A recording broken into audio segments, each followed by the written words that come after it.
Okay, good evening, everybody, and welcome to the City Council meeting for September 11th. I'd like to ask you all to rise and say the Pledge of Allegiance.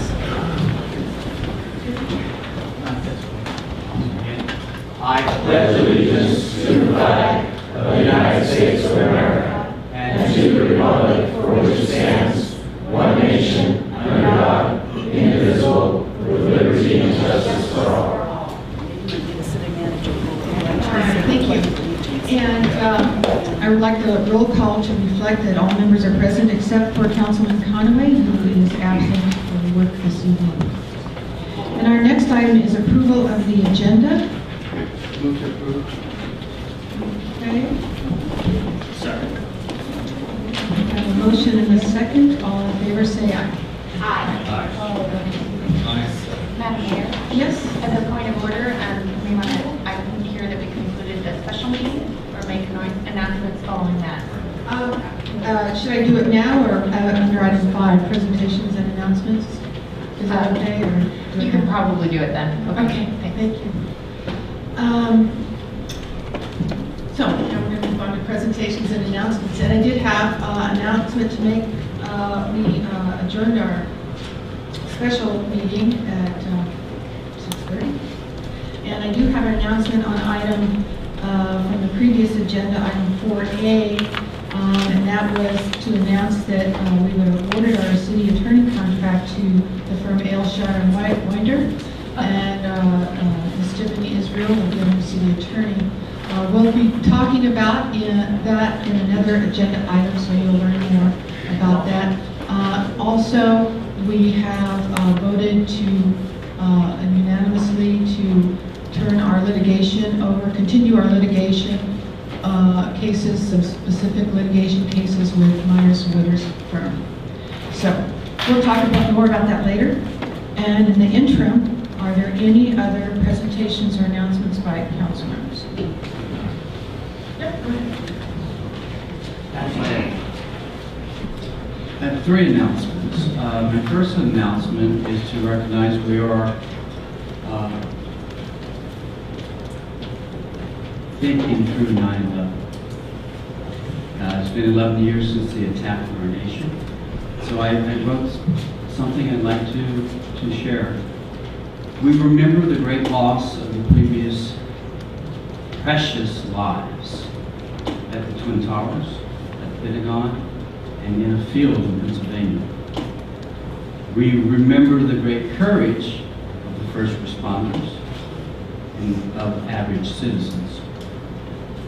We also remember the threat to our country and the loss of lives of U.S. soldiers who have protected our liberties since 9/11. We remember and we care. And we say thank you. God bless with comfort all those who bear a hard loss. And God bless America. Announcement number 2. Apparently there's a survey going around town from some political operative group, and one of the questions was, do you think the current city council has taken any money from the city? So there's an announcement. No. Announcement number 3.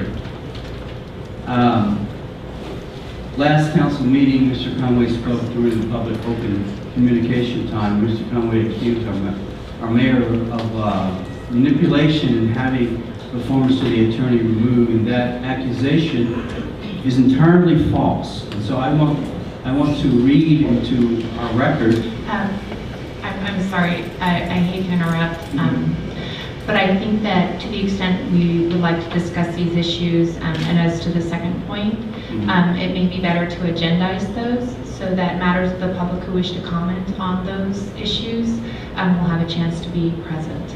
Okay, can I read direct quotes without discussion? My recommendation would be to defer discussion until at such time as it's agendized. So that's my recommendation. That's fine with me. I learned to take advice a long time ago. So those are my 2.5 announcements. Any announcements or presentations? I did have a couple things. This Thursday is Ventura Council of Governments meeting, which I am a board member of. However, I have a conflict and won't be able to attend, but I just wanted to let the public know that the county, all the cities in the county are responding to a grand jury report on graffiti.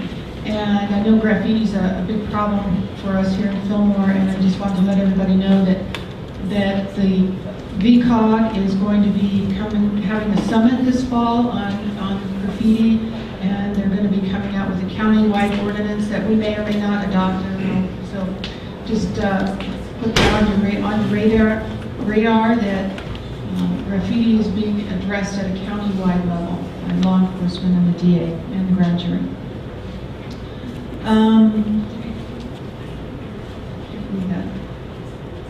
I have an email here and I can't read it. I don't have my glasses with me, but basically it's from Vision 2020, and I just wanted to say that they've been doing a really great job, and there's some things that they've been involved in that have made a difference in the city and the way it looks, just by their activities and their communication and efforts with different agencies.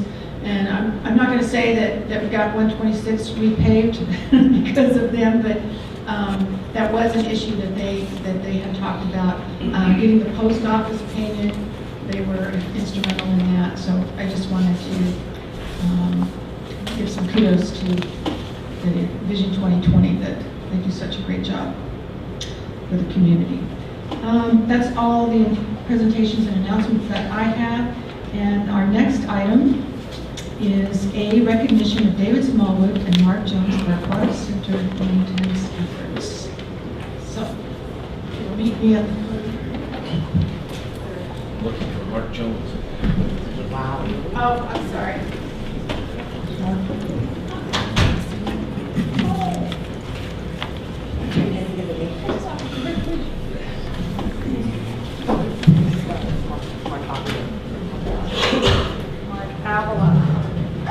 Mark Avila, sorry.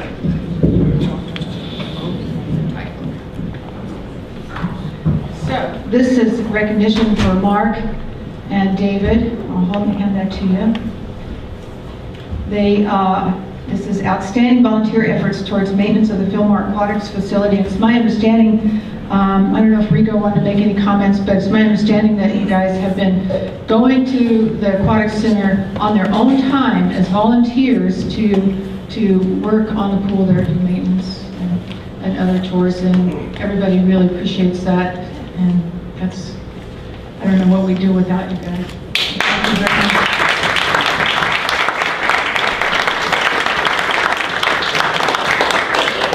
I want to make a quick mention that both these gentlemen came to us to help out the pool.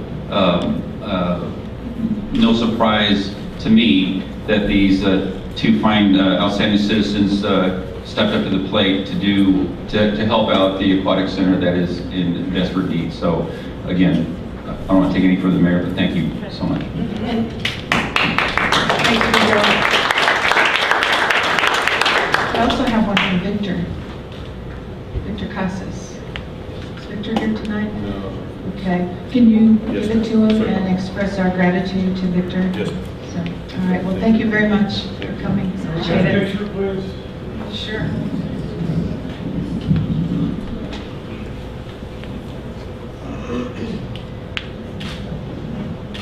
Thank you.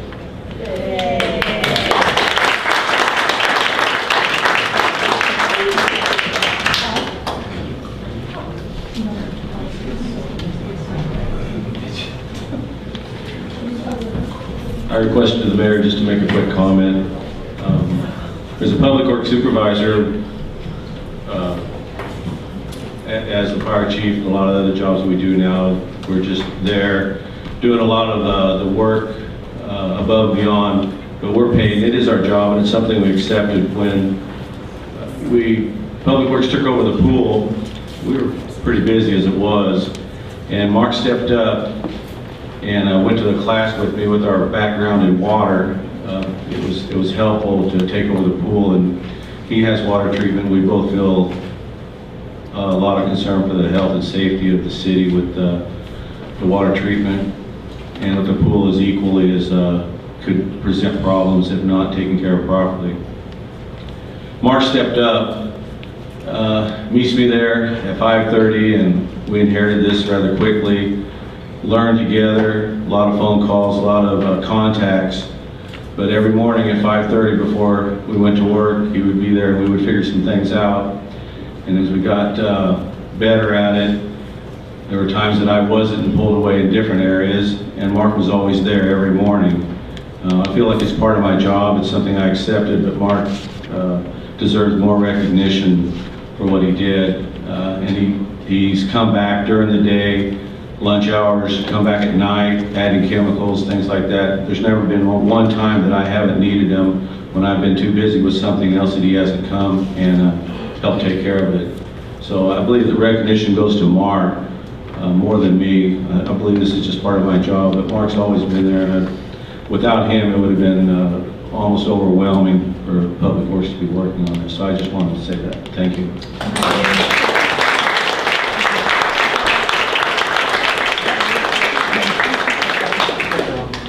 Thank you, Mark. And I will repeat this. I said it at the last meeting that all of our employees, we've gone from 45 to 20 or 22 employees.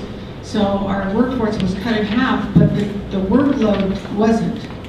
So everybody's doing way more than they should be. And I hope the public recognizes that and appreciates that. And I ask you to be patient with employees. They're doing a fantastic job, and I'm very grateful to them. So, there you go. Item B is a recap of Public Safety's annual September 11th observance by Chief Leonards and Captain McGrath.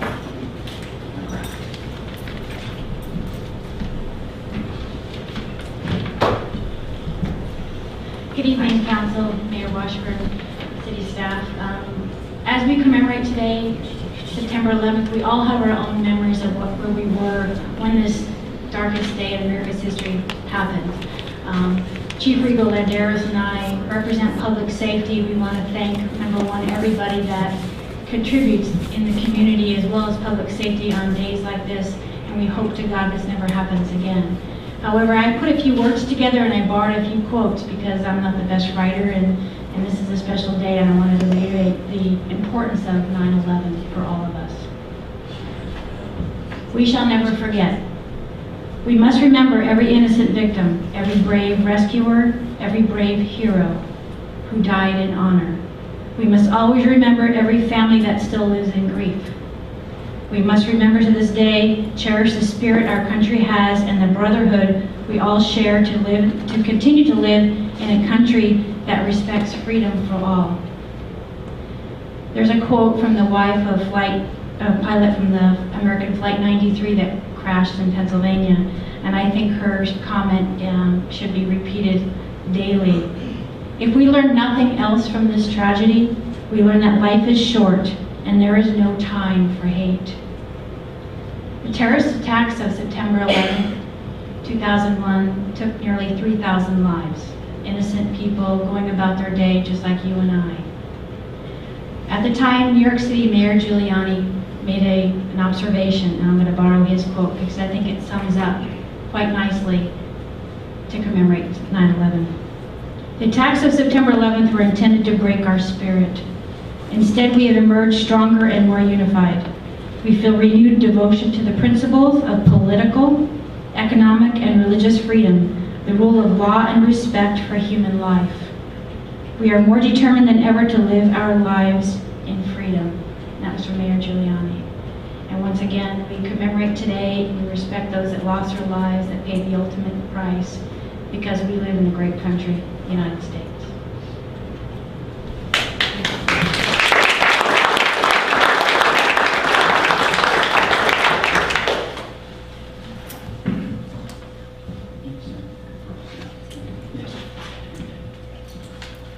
Madam Mayor, Council, Public, one of the things I get asked about quite often is that how are you prepared? Is the fire department prepared for a major disaster, whether it be an attack or earthquake or flooding or whatever the case may be?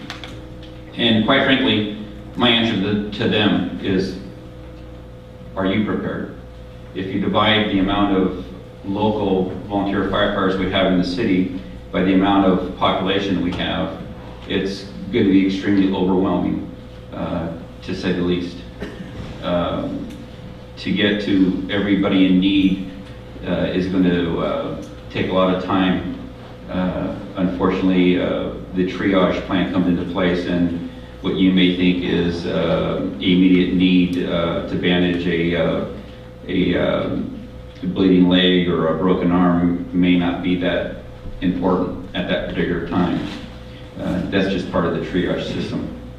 But there's several things that we can do as citizens to not only help out the fire department and the first responders, the sheriff's department, Fillmore Search and Rescue, that's here, a couple members are here as well, and that's get yourself prepared. The city has offered and will continue to offer CERT classes. CERT stands for Community Emergency Response Training. And what that class is, 7 consecutive nights, I think that's 3-hour nights, that teach you the basic things that you need to know if in the event of an emergency and the first responders cannot get to you at that particular time. Our emergency system will be tremendously overwhelmed, without a doubt. We participate, Fillmore City participates in a mutual aid program or system that is not only countywide but statewide. And how that works is very simple. If we are in need, Fillmore City is in need, the cavalry comes. If a city within the county, let's say Ventura City, is in dire need of help, whether it be an earthquake issue or whatever the issue may be, we will automatically offer them aid, as long as it doesn't compromise, our own public safety. But again, we just can't rely on that. If we have a major mass casualty or a major emergency within Ventura County, where all of the resources are being gobbled up, then we need to be self-sufficient. Let's just assume tomorrow we have a north-ridge magnitude earthquake where it's so great that it takes out the infrastructure around our city. Bryan's Canyon, the dirt falls in, you can't get through from Moorpark. The bridges going out to Valencia or to Ventura are compromised, and we cannot cross through that. We have to be self-sufficient. So with saying all these things, the fire department started getting prepared long before I was chief. As a matter of fact, a gentleman sits in this audience today that has been very instrumental in getting us on the right track, and his name is Patrick Maynard. And I think we all need to give Patrick a round of applause.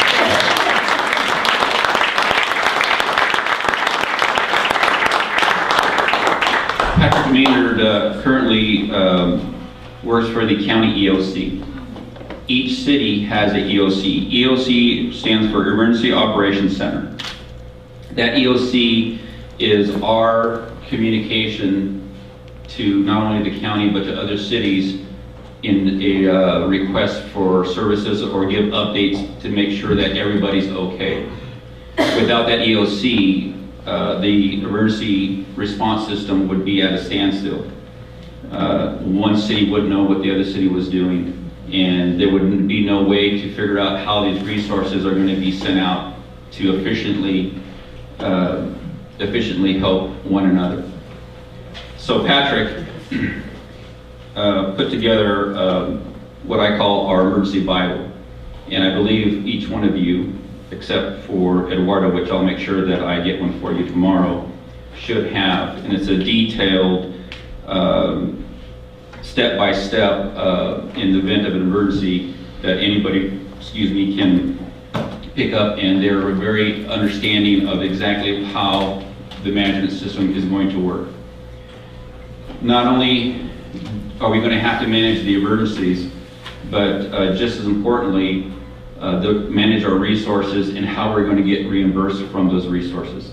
This book, or this Bible, as I call it, helps us follow those steps, helps us understand what we have to document, what forms we have to do, so when things start calming down, we're able to get reimbursed either by the state or the feds, or however that reimbursement is going to come. So again, I can't thank Patrick Maynard enough for putting this Bible together. Do we have some challenges? Yes, we do. We are a 100%, well, I shouldn't say that. We're a volunteer fire department with only 4 full-time employees, which means one thing: we can only guarantee 4 people to respond.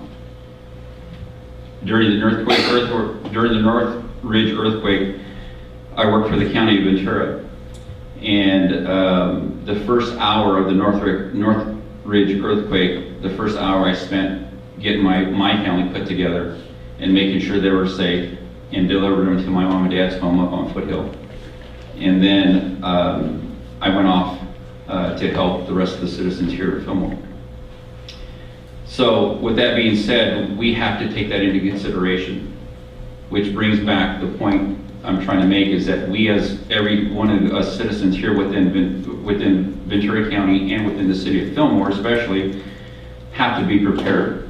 You cannot rely on city government, you can't rely on the first responders to be there at your beck and call when something happens during a major emergency.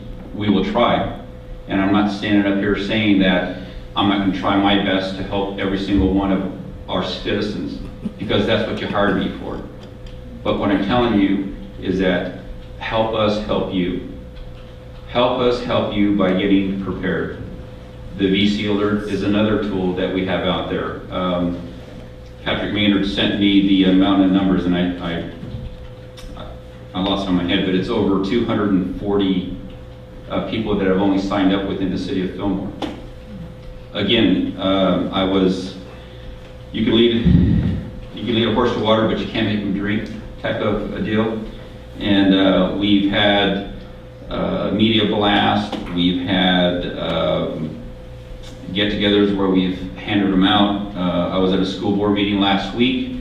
The Mormon Church on First Street had a emergency preparedness day on last Saturday, and they had Red Cross there, they had search and rescue there, they had Fillmore City Fire there, they had the CERT program, a gentleman by the name of Royce Davis that teaches the CERT program, and at best there was only 10 residents that attended.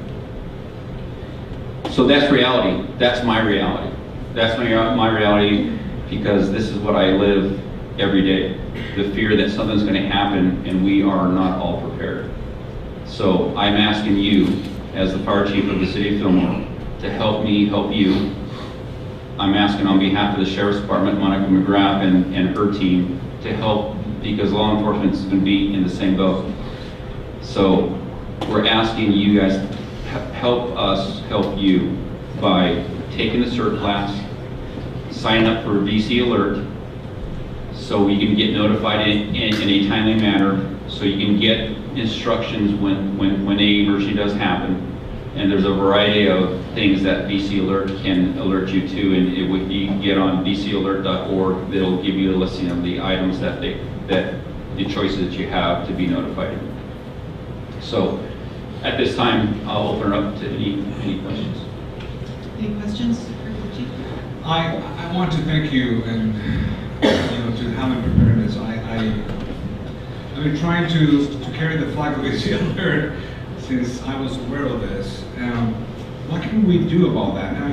I'll be willing to put a couple computers in front of vans if we have to for several days a week with individuals to put people in connection. Let's come up with a program, because I believe VC Alert is one of the things that's going to help us save lives. beside have people prepared, but what else can we do? And you're completely right. I mean, you can bring people, you can bring the horse to the water, does not mean it's going to bring any. What can we do? What other options that perhaps we need to sit together more, perhaps individually, and come out and say, this is what we're going to do to make these people aware of that. Unfortunately, when the people have the need, is when they try to sign in for it. Well, I know that Patrick sent me, and they're in the back, and we have not executed it yet, but we do have door hangers type of BC alert notices where tells you step by step how to get onto the websites or sign up for it, and they'll send you the information. So I'll try to be a little more diligent and maybe get Patrick to get me some more of those so we can actually go out as engine crews, and maybe the sheriff cadets or explorers can help us with that. And we'll go out and make sure that every household has one of those. I will commit to that. Is it on Channel 10? It has been on Channel 10. There's been several media blurbs out there. I don't believe it's on Channel 10 at this particular time. I'm not sure, but I will find that. And if it's not, we'll put it back on.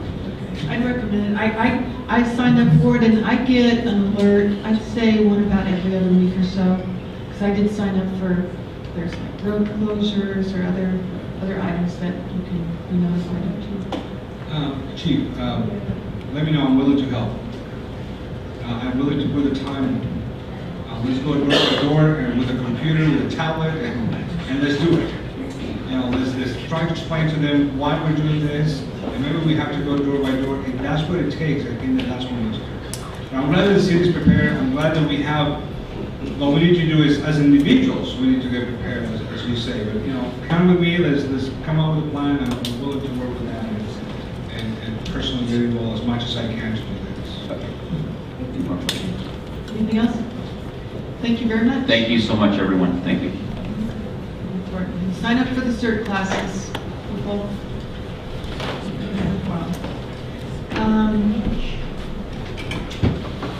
Any other presentations? Drug Enforcement Agency Take Back Day, September 29th, 10 to 2. Good evening again. Just wanted to reiterate on Saturday, September 29th from 10 a.m. to 2 p.m. at the Fillmore Police Station. The DEA is sponsoring a National Take Back Day. Basically what that is, it's an opportunity for you to dispose of properly unused medications so you don't put them down into the drain to spoil the water system. And it's solid type doses, tablets, not liquids, not syringes, not methamphetamine, not heroin, not marijuana, not that we use that stuff here, yeah. But anyway, we do have that opportunity, and the DEA is going to sponsor that 10 to 2. And also, we do have a receptacle in our front lobby, 8 to 5, Monday through Friday at our station to just drop off anonymously anytime. So just want to reiterate that. Thank you. And the 29th is at? 29th is a Saturday. And that's at your station? Yes. Okay. Thank you. Thank you.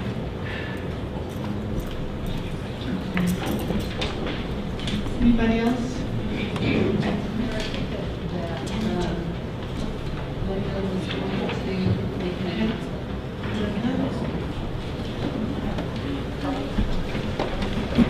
Mayor, members of the council, I have announced that I will be retiring on November 3rd. And because of what has occurred with Yvonne, I wanted people to understand why I'm retiring. And you can blame Jerry Brown and the state legislature. Because what they have done and the changes they've made in pension reform, I'm afraid it's going to affect my retirement. And so I want to retire prior to the November 6th election, because personally, I'm afraid the sales tax measure is not going to pass, and the legislature is going to come in and then try to affect pension for active unretired members. And once that legislation would be passed, there would be nothing I could do. So I want to guarantee that my retirement is safe, and so that's why I have chosen November 3rd, which is prior to the election. And I just wanted everybody to understand that you can blame Jerry Brown and the governor. All right, well, thank you, Glenda, you'll be missed. Thank you. It's very difficult without you. Boo. Yeah, no, you're excellent. You're an excellent finance director. Yeah. You're not only can do the numbers, you're also an analyst, and you're also a pleasant person, and I appreciate that. So thank you, and you've done a bang-up job. All right, thanks, Jamie. I do have one more presentation, and I'm going to pick it up from Clay and put it down to the podium.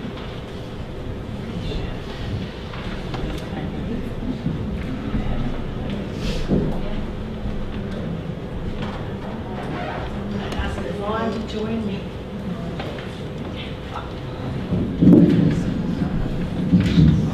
Yvonne didn't really want to be recognized. She's very modest, but I insist on recognizing her and commending Yvonne Queering for her service as Fillmore City Manager.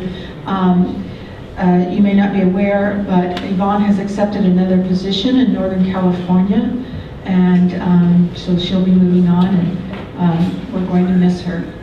And whereas the City Council of the City of Fillmore wishes to recognize Yvonne Queering for her exemplary service as City Manager of the City of Fillmore, and whereas Ms. Queering began her tenure with the City on October 1st, 2009, having been appointed City Manager by the City Council after she had undergone an intensive selection process.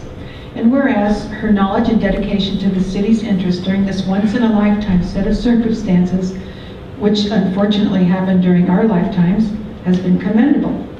And whereas Ms. Queering has been instrumental in keeping the city functioning and capping costs during the last couple of years as millions of city revenues have been taken away by the state to close their budget gaps. And whereas Ms. Queering is well respected throughout Ventura County, having served as president of the Ventura County and City Managers Association. And whereas her ability to work with others was recognized when she received the 2011 Collaborative Action Award from the Workforce Investment Board of Ventura County, and whereas we truly appreciate her efforts and recognize how fortunate we have been to have her as City Manager. Now therefore be it resolved that I, Gail Washburn, Mayor of the City of Fillmore, and on behalf of the Fillmore City Council, do hereby commend Yvonne Queering for her service to the City of Fillmore, and ask all those present to congratulate Yvonne and thank her for her service to the City of Fillmore, the last best small town in Southern California.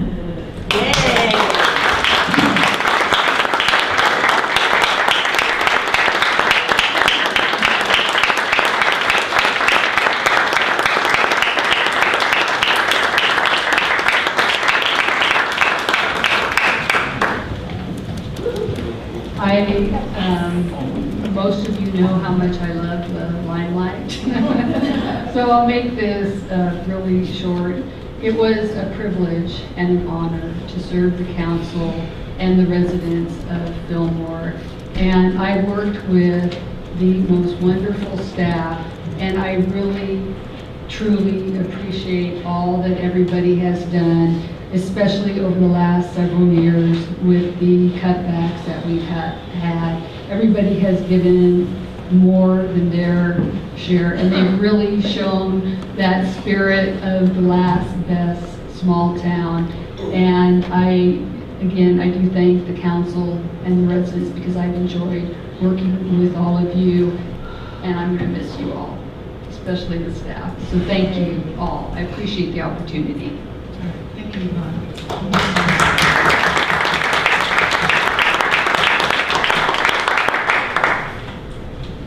I just want to say that I have over 40 years in government experience and working in many cities, and I have never worked for a city manager that I respected more than Yvonne. She has put in more time, more effort.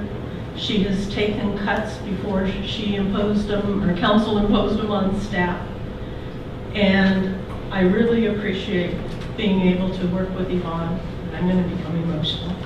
And she has done a tremendous job, and I have so much respect for her and the work that she has done at this city since I have been here, and the guidance she's given me. I just can't say enough about my respect for her as the city manager. Thank you. And I will miss her.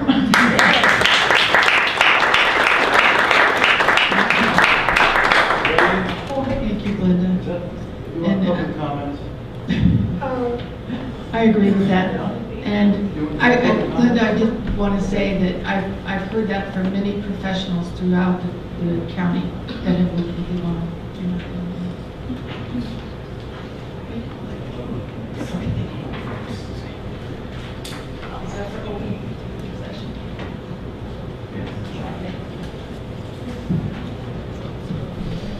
I think Ms. Quering has rescued this city. This city would have went bankrupt before now. And I think there's a contingent of the public that attacked. We're not part of the solution.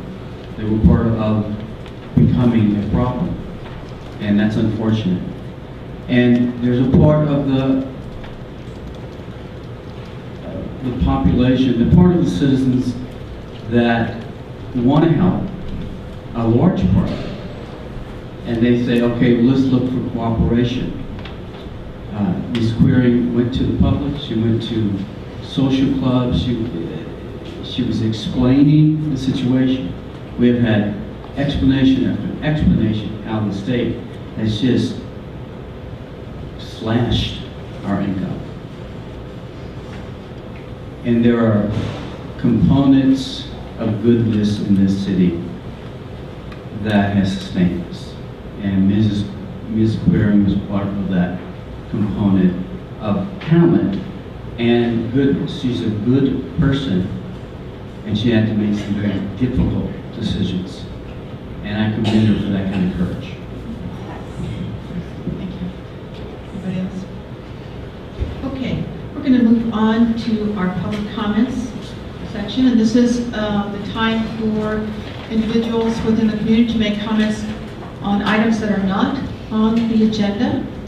So if you would like to comment on items not on the agenda, please fill out a speaker card. If you want to comment on items that aren't on the agenda, fill out a speaker card and put it on the agenda item. My first card just was handed this, Raylene. Is that, what item is that? Yes, I'm going to defer my time to Lori. Okay. Yeah, rather than take the time away from her. Great reading. You can go ahead and speak if you like. Ready? Oh, goody. You can go ahead and speak if you like. Oh, thank you very much. Yeah, I like it when everything goes so well. All right, so come on up. You don't want me? Oh, you want me? Okay, it's a question that I have had.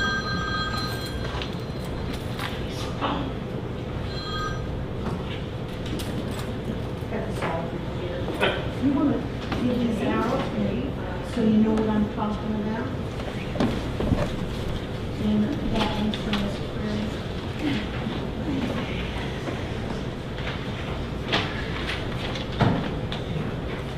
This is regarding the classified ad that was in the paper July 26th. And it was requesting 2 employees. And this is the time in July when we all remember everybody was getting their hours cut, their jobs cut, and whatnot. And this went in the paper one time, 1 week. And it was requesting an accountant's assistant and Ms. Burring's assistant. The positions, I wondered, were they filled? My question. Were they filled, and if they were they by the people in the city, or did they get people from out? It was only in there one time, and it just seems like nobody had a chance. It was supposedly August 27th was the last time they could apply. But I wanted to know Did they get the job? Was it filled? We're talking $3,500 for one and $5,000, and this is entry level. And I didn't think we had any money, but, and also if this was considered a contract, is that what they did, contract people?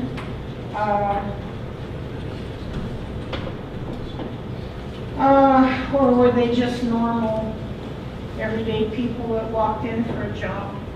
And that was my question, and I wanted to know. Okay, well, I'll have the city manager answer the question. Oh, you don't know if they had jobs? The positions have not been filled. Had not been filled? No, the recruitment is continuing, meaning that it was posted for over a month. We had a very long period of time where the jobs were open and the time closed. We are in the process of evaluating the applications, but no position has been filled. We have some contract people serving in both of the positions, but we have not Do hired. you not have a phone? I mean, a thing?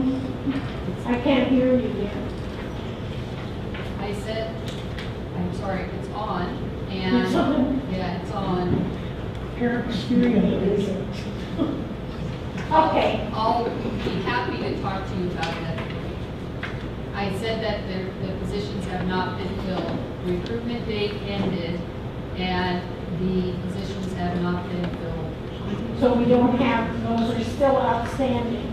The recruitment is over, which means that it ended, so we have to go through the applications and go on, evaluate the applications and go through the normal city process for hiring. But no, we have not hired anyone to permanently fill those positions.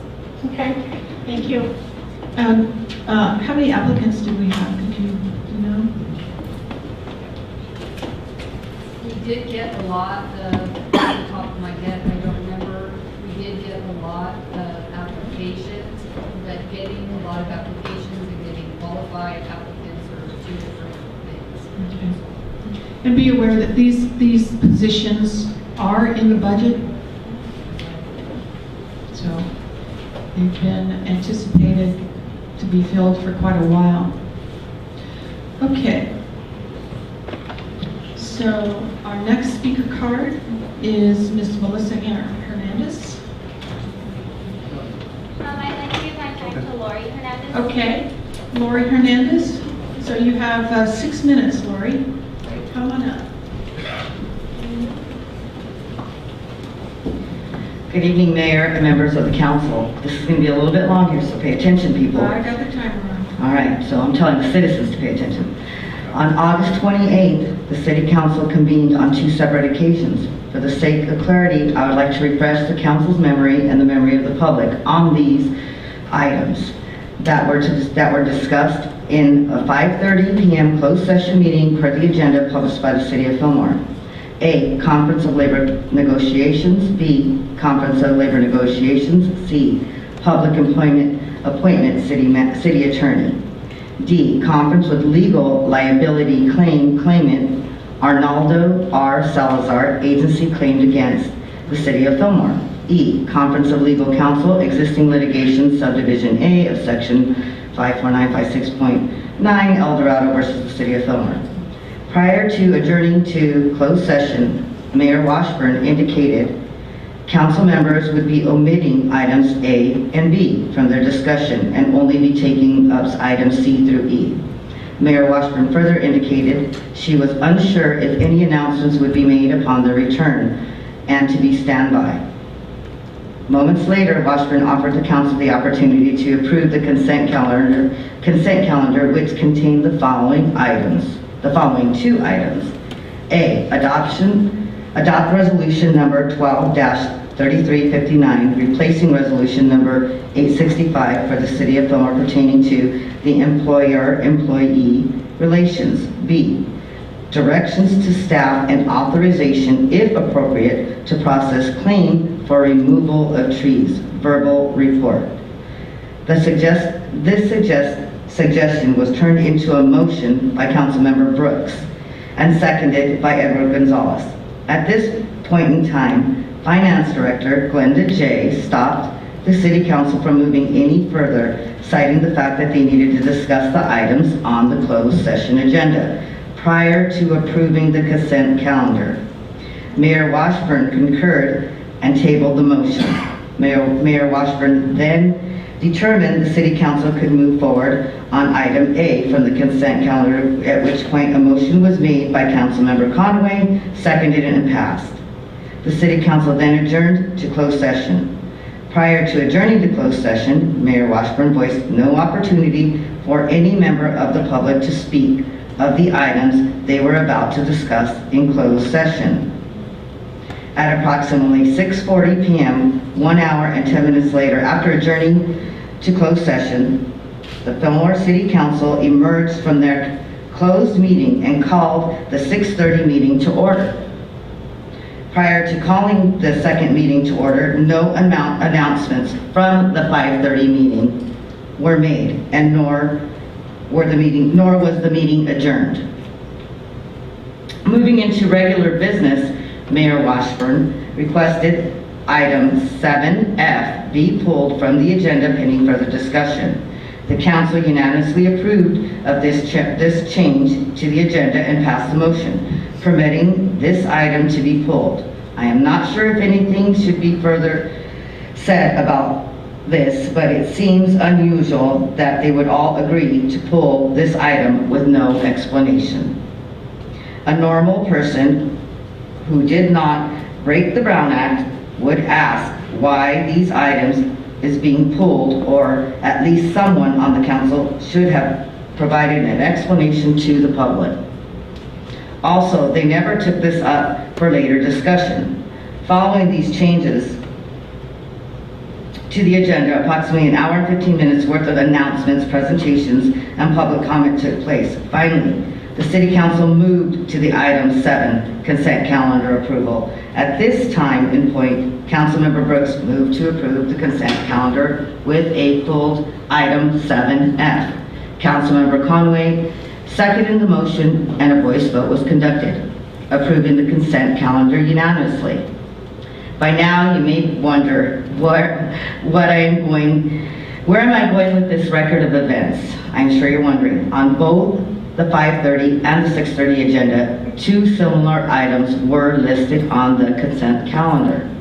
Coincidentally, these two items were also both listed on the closed session agenda, assuming that the following items are related. The only similarity is that they are both claims that appear on the agenda on the same meeting date. On the consent calendar for the 5:30 special meeting as item 6B, and on the 6:30 regular meeting as item 7E. Direction to the staff and authorization, if appropriate, to process claim for removal of trees, verbal report. On the second session calendar of the 5:30 special meeting as item 5D, and on the 6:30 regular meeting as the item 12D. It's confusing, I know. Very confusing. Conference with a legal liability claimant, Arnaldo R. Salazar Agency, claimed against the City of Fillmore. Despite the fact that both agendas did not include a staff report for these items and was not professionally presented as expected by some of the community who have complained about the elimination of no verbal report was provided as indicated in the agenda item title. Now, fast forward to the end of the meeting, where Mayor Washburn prepares to adjourn once again to closed session for the 6:30 meeting. Washburn indicates the City Council will be discussing item E on the closed session agenda titled Conference with Legal Counsel Existing Litigation Subdivision El Dorado versus Fillmore. Washburn once again provided no opportunity for public comment and proceeded to adjourn the closed session. Approximately 45 minutes later, the City Council once again emerged from their closed session meeting, and Mayor Washburn indicated that they had an announcement to make. The meeting is continued from our closed session, and I have an announcement to make on item 12D, which was which was conference with legal counsel liability claimant Arnaldo Salazar. And I wanted to announce that the council unanimously agreed to approve and process the claim. So it is our announcement on that we are going to adjourn the meeting at 9:54. Here is what the public needs to know about the Fillmore City Council's actions on 8/28/2012. These items listed on both consent calendars listed direction to the staff and authorization, if appropriate, to process the claim for removal of trees. Verbal report was in fact directly related to the title Conference with Legal Counsel Liability Claimant Arnold R. Salazar, as an agency claimant against the city of Fillmore. Based upon... Lori, you're out of time. Could you get to the question? Wrap it up, please. You know, if I may, I'll give her my time. Great, Okay. thank you. Okay. Thank you, because I still have a bit more. Okay. So thank you very much, I I've appreciate that. forgotten what the questions were already. Oh, well, we haven't gotten to the questions yet. I'm just kind of laying it out for everybody first.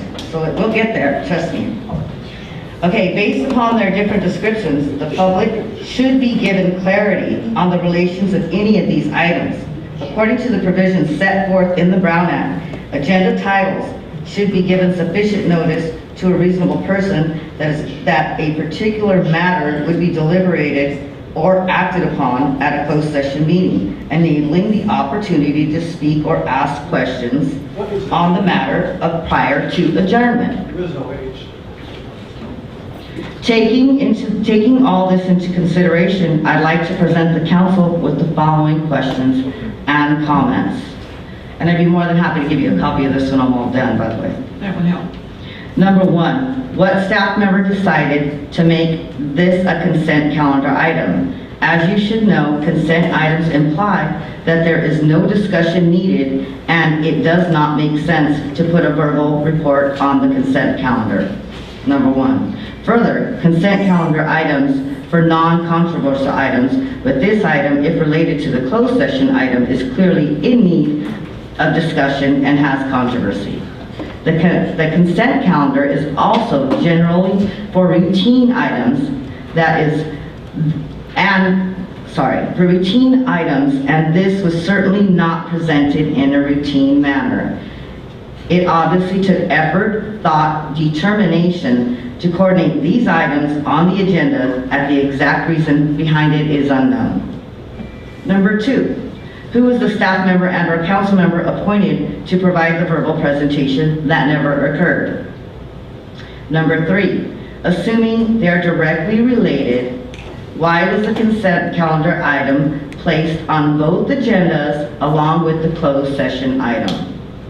Why was the closed session item titled differently and not clearly providing the public the opportunity to correlate the two issues and potentially speak on these matters at hand? Taking into consideration the varying ways these items were titled, why was there no verbal report provided to the public as to the nature of the claim and or the settlement proceeding? Number four, considering the fact that no public announcement was made from the 5:30 meeting prior to the adjournment on the matter, how would the City Council be able to unanimously vote and approve the consent calendar 7E, direction to the staff, authorization if appropriate to process the claim for the removal of the trees verbal report when the announcement and the decision to the process and the said claim was not made until a later closed session meeting? Number five, finally, and most importantly, how is the citizen allowed their opportunity to speak and ask questions as provided by the Brown Act when no opportunity was provided by the City Council to speak, nor did the agendized item as titleized indicate any relationship or background prior to being discussed behind closed doors? We know that this is all related to the cutting down of the Central Avenue palm trees. And this has been a controversial, as been seen from the previous Film Commission meetings and City Council meetings, and has also been written in local news sources. It is related to the Central Avenue palm trees, perhaps were there was an attempt to hide information from the public and suppress public notice of these items. There you All go. right, thank you. I hope we can get answers to all those questions, although I don't think we will. Well, they're not on the agenda, but I think we can get a few brief comments. Go ahead. I'm sorry, I'm going to have to interrupt and just caution the council that perhaps we should defer any comment on this until it is agendized. Okay.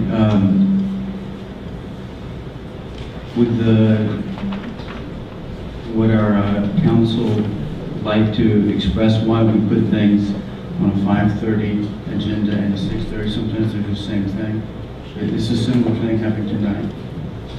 You know, I think I'm going to have to answer this for me because I'm not sure she was here. No, not And- that, I just mean in general. Oh, yeah, generally, Generally. yes, the items on the 5:30 special agenda, actually I was here at the August 28th meeting. They were identical at the closed sessions, just in case the items weren't finished on the 5:30 closed session meeting because we had the 6:30 start time. We agendized the same identical matters for the 6:30 meeting so that we could run the meeting a little more efficiently. It was just a matter of scheduling. Did you have any other comments? And I will say that I try at every agenda item to request the public to come up and speak. It's possible that I forgot that accidentally, but I don't think I did. I thought you answered. Yeah, I usually do, but I may not be. I have a question for our attorney. So just to be clear, you are recommending us, or suggesting to us, not to answer any questions as we put it on the agenda, so we will not have a violation of the Brown Act. Am I correct? That's correct. So it's not a matter that we want to answer or not. You're making a legal suggestion not to do so until we put it on the agenda. The idea behind the Brown Act is that we give the public opportunity to comment on any items that are of public interest. And my recommendation is to, if the council would like to answer Ms. Hernandez's questions, agendize that item so that anyone else of the public who was not aware that Ms. Hernandez was going to make those comments tonight has the opportunity to see those on the agenda and then engage in a more thorough discussion. Okay, Thank you for clarification. all right. Can you get a copy of those questions, by the way? So I would like an answer to the questions, so. So we'll get it on a future agenda. Okay. My next speaker card is Mr. Manuel Menares.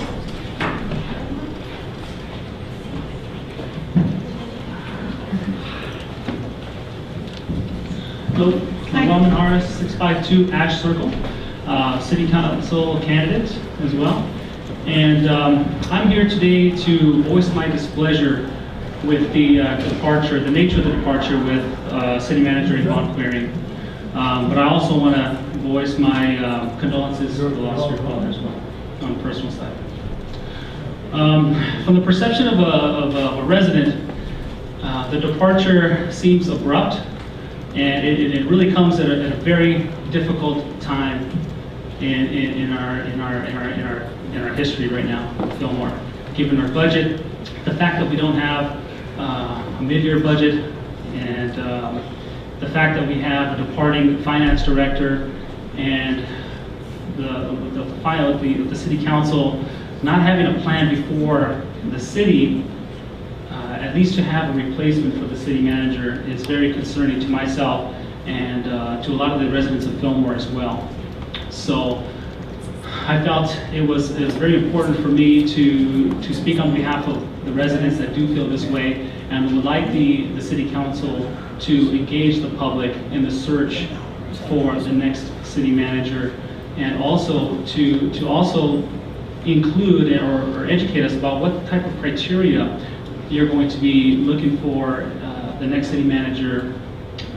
You know, what skills are you looking for in the next city manager? If I could interrupt for a second. Well, if I could just finish up real quick. All that information, would have been very, very much appreciated weeks ago at the time that you knew about the city manager's impending departure. So just wanted to take this moment to voice my displeasure with it, and I really feel it comes at a very, very difficult time for the city, and that's all I have to say. And my next time I'd like to give to Doug Tucker. Okay. Well, all I wanted to say, Manuel, is that this item is on our agenda, item 12H, in case you wanted to speak about it at that time. My next speaker card is Ms. Sandy Pella. Good evening. Good evening, Mayor Washburn and the council. I was asked by several individuals to talk tonight on behalf of an item that Mayor Pro Tem Brooks brought up, and this is about a push-pull survey that's been generated through the city. And a number of individuals that I know have been surveyed by this push-pull survey, and it's been considered very, very unfavorable and has been looked upon as disreputable, to put the least.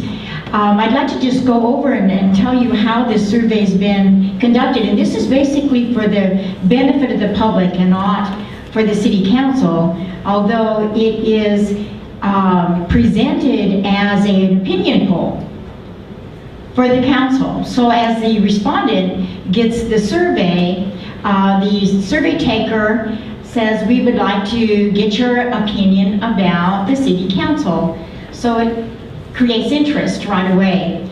And as the individual responds, they're asked their opinion of a certain number of individuals, and then it throws in the candidates too, so we've got a confusion about the city council and the election coming up. So already there's a confusion. So proceeding on, they're asked, who would you vote for? So I mean, we're going to get polled like that. That happens. This is a campaign time. It's an election time. So that's one of the questions. But then all of a sudden it progresses into a different area, and the questioning becomes more confusing to the respondent, and the individuals are asked questions that are phrased in such a way that it sheds doubt upon the integrity and the credibility of the council members. Mayor Pro Tem Brooks commented that one of the questions, and he said it right on the button, but I was going to try to smooth it over a little bit, but he said one of the questions had to do you think the city council puts money in their pockets? I mean, that is libelous at best, despicable. That impugns the character of every single person sitting on this council, including the city manager, who is also a confusion in this questionnaire, because it says, what do you think of the city manager? That has nothing to do with the council. This is a hired position, not an elected position. So it creates all kinds of confusion and assumption and innuendo, and people are confused, and they're very upset with the fact that someone would conduct a survey that would impugn their character and the honesty and the integrity of people that serve this community.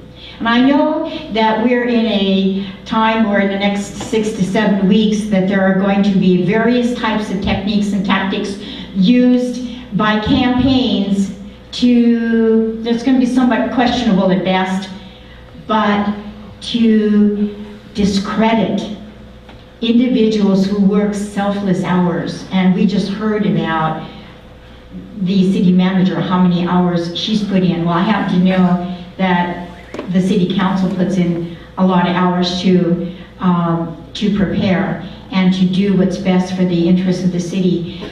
There is not one person that I can see on this council that would purposely make a decision for personal gain or personal motivation. So I just want to address the public and say, if you've gotten this call, if you've gotten a survey call, if you're going to get a survey call, beware. Get past the smoke screen and get down to the issue. And it's really a ploy to get you to consider something that's not valid, has no fact, no basis for fact at all. And so, public, study the facts, read up on the issues, and then you make your own decision and draw your own conclusions, and don't let anyone else draw them for you. Thank you.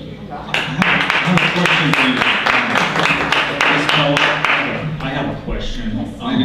I've been away at a conference end of last week, and I had my email full of questions from citizens in regards to this issue. Yes. Who's paying for this survey? Well, that's a good question, and I might like to comment on how that's received as well. Is that everyone that has spoken to me about this survey said they wish they knew, because if they ever found out, they'd make it public. I have a question for you too. I have that question a different way. Whether I don't have a 524 number, so I don't think I'm going to get a call. But the question that I have is a couple questions. Is one, do they say whether they are representing in a specific individual or individuals? They've been very cautious to give any information about that at all, because some of the individuals who have received these surveys have asked, who is behind this and who are you calling from?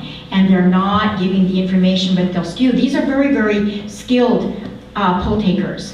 They're kind of like telemarketers. You learn how to get to sway people to answer questions even if they don't want to. So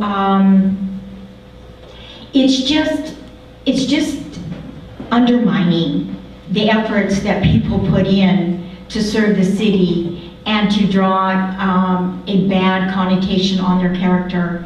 And that's just wrong. It's wrong in any level. That's wrong in any level. I understand that. Now the question is, you said they're professional poll takers as far as... They are, yes, they are definitely paid poll takers, because they're very skilled at what they do. They sway the questions, and if a person doesn't want to answer the question, they keep at it.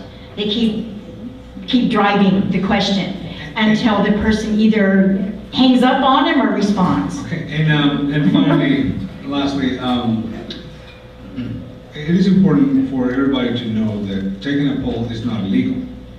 Okay? Making a character statement about an individual, that's what will become illegal. The other thing is that if this is paid by a candidate, regardless who the candidate might be, if it's paid by a candidate, they have to disclose that according to my understanding. I'm not going to say that I'm an expert in this, but according to my understanding of the electoral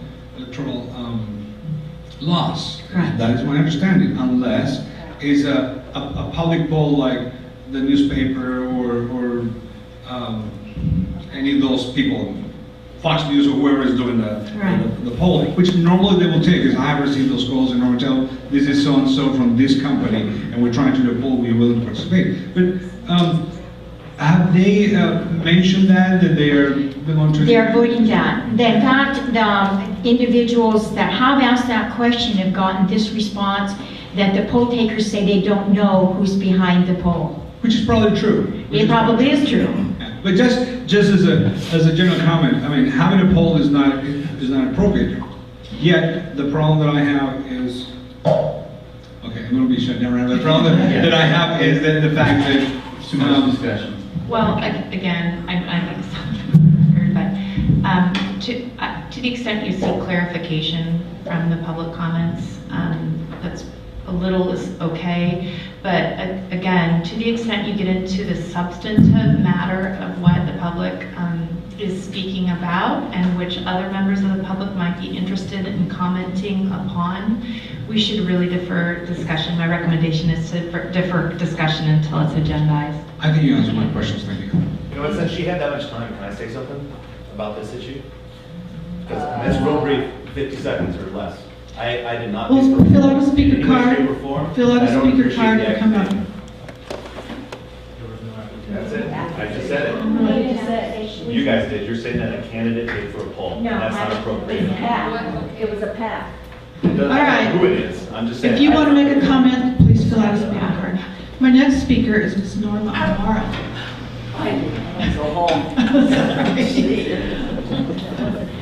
Lots of speaker cards tonight. Good evening, I'm Norma Amaro, and first of all, Yvonne, I'm gonna miss you. I'm gonna miss Yvonne when she's walking up and down Central with a big smile. She's done a great job. Change. First, I'd like to start by saying everyone is entitled to their opinion. There's no wrong opinion, there's no right opinion, it's just your opinion, it's just my opinion. So no one has the right to put anyone down for anything. In my opinion, the cutting of some, not all of the palm trees on Central Avenue was a good thing.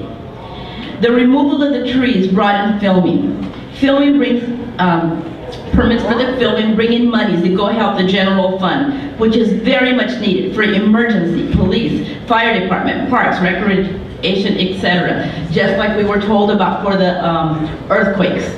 All these monies help. Local and non-local foot traffic increases, which helps businesses. This is when we get films due to the cutting down of the palm trees. Those few businesses that see filming as negative and complain that they lose huge money on film days. Well, if so, I have to wonder, if you're reporting and paying your share of the taxes on all these so-called big days, there are some of these businesses that say, we lose huge money every time they come in and film. Well, then I want to know if you're reporting all this huge money. Are you paying taxes on it? Also, how many have taken the time to thank Civic Pride and the city for the downtown beautification projects they are working on, such as the planters with the beautiful colored flowers? Some of my very own friends tell me they never come downtown. There's nothing downtown for them. So why are they also complaining about the tree removals? They probably don't even know the trees were ever there. How about stepping up and donating for the purchase of a tree that may entitle you to a plaque to honor or memorialize someone? I'm going to do it. Whatever the cost is, I am donating a tree. It takes a strong group of positive people to build things up, and a small group of negative, what's in it for me people, to tear things down. Which group do you belong to? And are you proud of that? 11 years ago today, thousands lost their lives, and thousands more volunteered and joined the armed forces for you and I. Many of those brave young men and women also lost their lives, and yet you still complain? If you really hate change, like the cutting of trees, then get rid of your vehicle and start riding a horse. For the Fillmore city workers, I understand losing pay, losing hours, and even jobs is frustrating. But it's not the current council's fault. They are doing their best with what little money they can to keep us all afloat. They did not create these problems. And no, you are not the only ones. You are not the only ones that are losing. The education system. I am down to 2 hours a day and I have to drive to Santa Paula. It doesn't even cover my gas. Construction companies. People everywhere are hurting. My son, after coming home from the military, goes back to college, gets married, and buys a home. Then he lost his job. He didn't point fingers. He didn't place blame. He stepped up like a man, went back to school, and kept looking until he found another job. I am so proud he didn't sit around and pout. That gets you nowhere. As far as city council, you're all doing a great job. I think you're doing the best job possible with the problems you were left with when you first came in. Thank you. Thank you, Ms. Mara. Our next speaker is Mr. Gary Kriegel.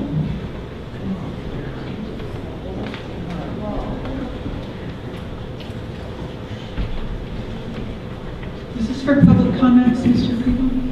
Yeah.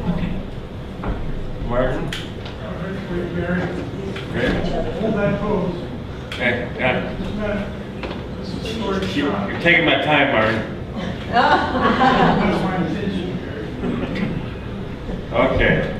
You think it's a political year? Woo! My name is Gary Kriegel, 330 Central. I don't know what to say.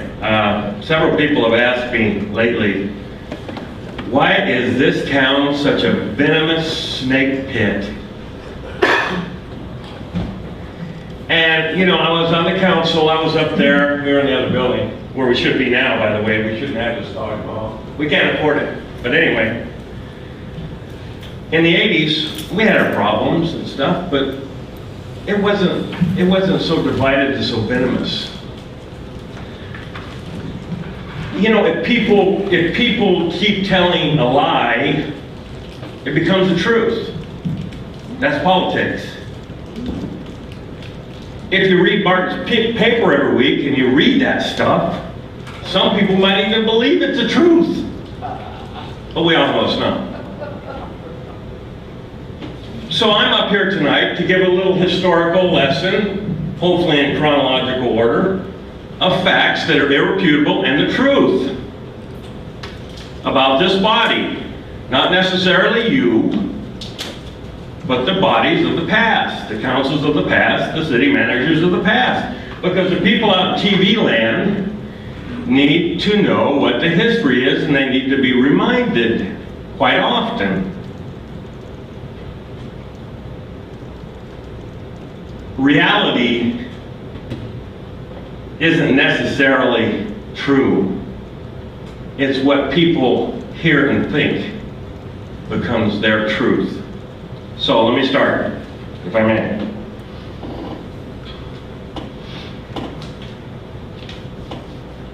The tax scheme for sales tax, everybody knows what that is. That's that little thing that Roy L. Payne got us involved in. Not you, not this council, but the council of, I can't really get a date. I think it was somewhere between 1992 and 2000 that he got these companies from Illinois to come out and play with the sales tax of all the cities. I don't know how many cities now are suing the city of Fillmore. I plan on filing a FOIA for that soon. But I'm going to guess it's around 20, some pretty big cities too. Millions and millions and millions of dollars that we took from other cities in the form of sales tax. And we kicked back the money to these companies that had little closet offices with nobody in them.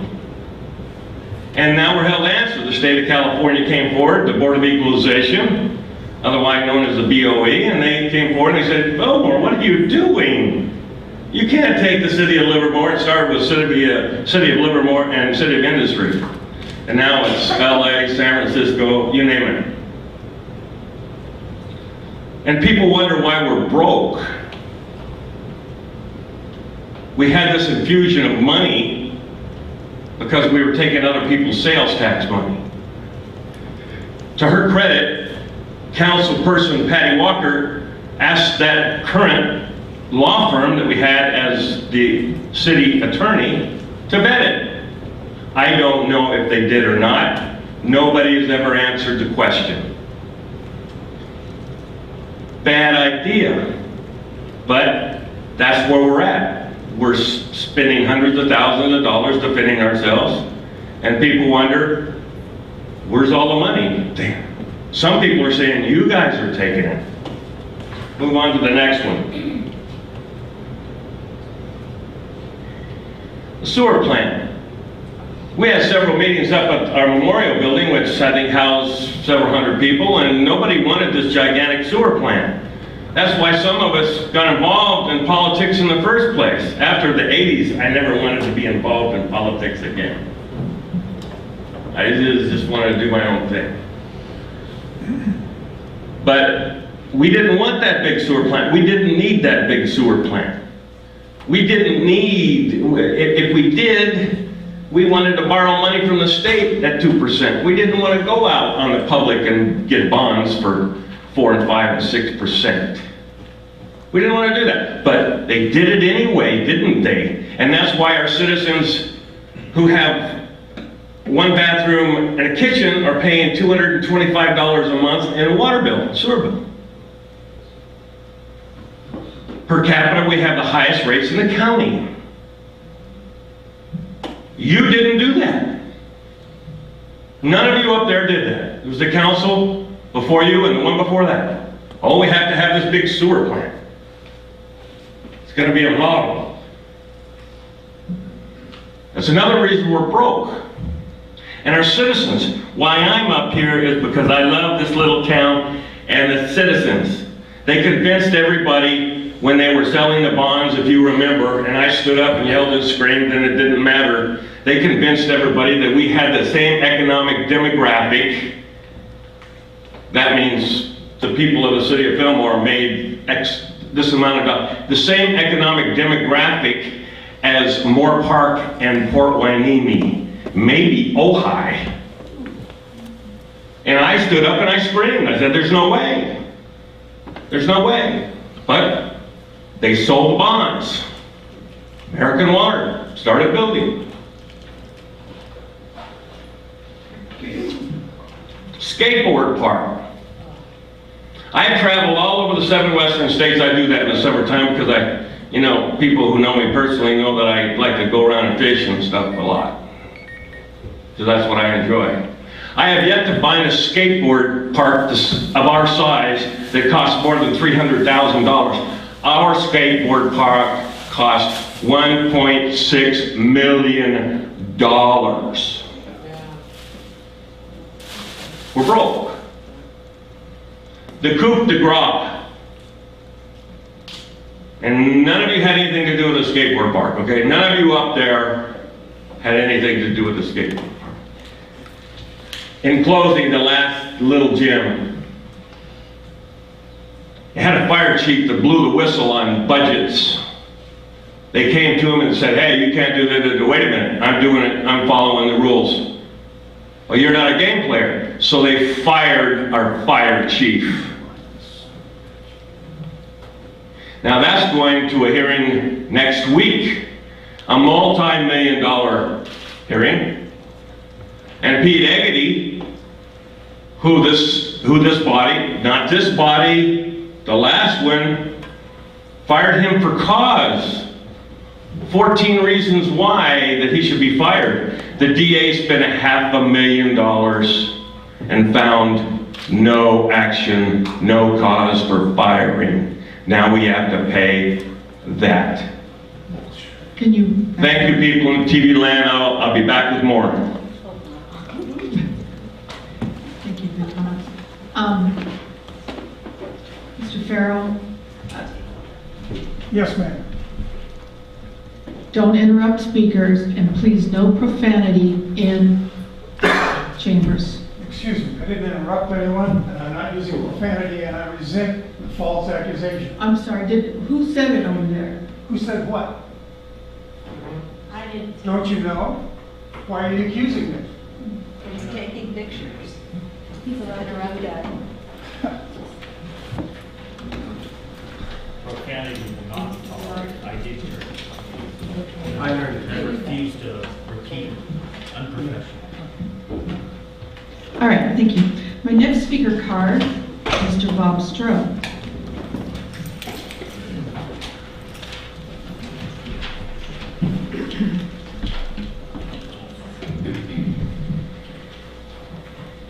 Good evening, Mayor, council members.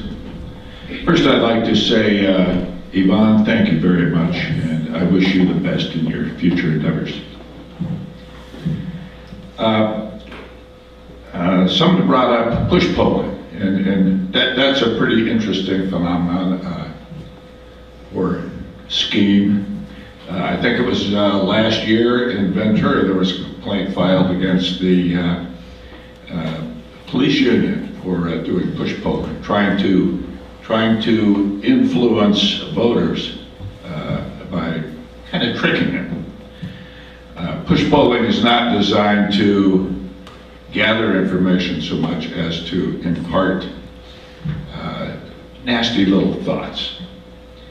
One of the most famous one occurred in, I believe it was North Carolina in 2000 during the Republican primary. If you remember, John McCain had just pretty much trounced George W. Bush in New Hampshire, and everybody thought John McCain was going to get the nomination. And Karl Rove and his team went down into North Carolina and started push polling, and they made this this absolutely most disgusting phone call. And one of the more the question that was asked that really worked was, would you vote for John McCain if you knew that he had fathered an illegitimate black child? Now, the fact of the matter is, John McCain and his wife had adopted a little girl from Bangladesh. A very honorable thing. And they turned it into a very ugly picture, and John McCain got trounced. That illustrates the evil of push polling. That's not why I got up here. In fact, I'll skip the first, but I believe we're going to talk about the previous city attorney on another agenda. Is that what I heard? Or are we? If it gets agendized. Okay, if it does. Okay, I'll just say this. It seems people have said a lot about this as though they had firsthand knowledge, and the fact of the matter is they don't. Our newspaper publisher even suggested that if he were in his place, he would have considered suing the mayor. So I went online to see if any lawsuits were filed, and lo and behold, the previous attorney has filed a lawsuit, but not against the mayor, but against his law firm. And it didn't say why. I don't know why. But the truth is, I've never heard the mayor say one bad thing about him. I personally found him very pleasant. Anytime I talked to him, I assume his legal advice was okay. He's young, has a long career ahead of him, and I wish him well. My guess is that his interests would best be served if his situation was not used as a political issue by Councilmember Conaway and Martin Farrell. But I expect their nonsense will not abate. I want to talk about the accusations about the cell tower. I'm going to skip that for another time. Third, Martin Farrell, while ignoring the realities of our economic situation, continues to mislead his readers by trying to blame this council and the city manager for our financial predicament. So a couple of months ago, I suggested he could help by paying us back the money we loaned him to start a printing business. He filed for bankruptcy and left us to pay his bill. As I was speaking, he called me a liar. Right here, he yelled it out. Well, if you are interested, if anybody's interested, I have a copy of the check that we gave him for $87,000, the loan agreement, and the bankruptcy papers. It appears that Farrell is incapable of telling the truth to the point that his lying is pathological. So how about it, Martin? Can you at least do one positive thing for the city and pay back the money you borrowed from us? Or will you choose to forever remain a deadbeat? Thank you. All right. My next speaker card is Alex. Were you public comments or was that? No, I was. Agenda items? Yes. Okay. Those are the end of my cards for public comments. Is there anybody else who wishes to speak on an item that's not on the agenda? I have 2, 3, 2. Oh. I have a comment that about the, oh, yeah, okay. I got the phone call. I got the phone call, yeah. I got one for Bromley. I got one for President Obama. And I got one, and they started out with the city of Fillmore as having a, and we're doing this, and they did ask me how I like, the council. And they did ask me about the city manager. And I thought that was strange, but, 8 years ago, we had another one. It came through, so I did. I thought it was because I was a Democrat, but that's bad this time of the year. But no, I did get that, and I was aware that it was. They started it out with the city of Fillmore. So, in talking about it, I thought I was talking about what you were going to hear from it. So, as a city. But I got it too, so. Okay. Yeah. What do you think? Thank you. All right, I'm going to call, did you want to make a comment? Please come on up. Okay. Yes. After this next one. My name is Jean McLeod. I also received the call from and they asked, which I do get a lot of them because I'm politically active in the state, but they did ask questions, and they asked the negative and the positive. It wasn't just all, negative. They asked whether you felt one way or you felt the other. And I didn't feel it was a slur on any of you. It just was asking a question. I believe it was a PAC, a political action committee, which I do believe does not have to divulge who they are.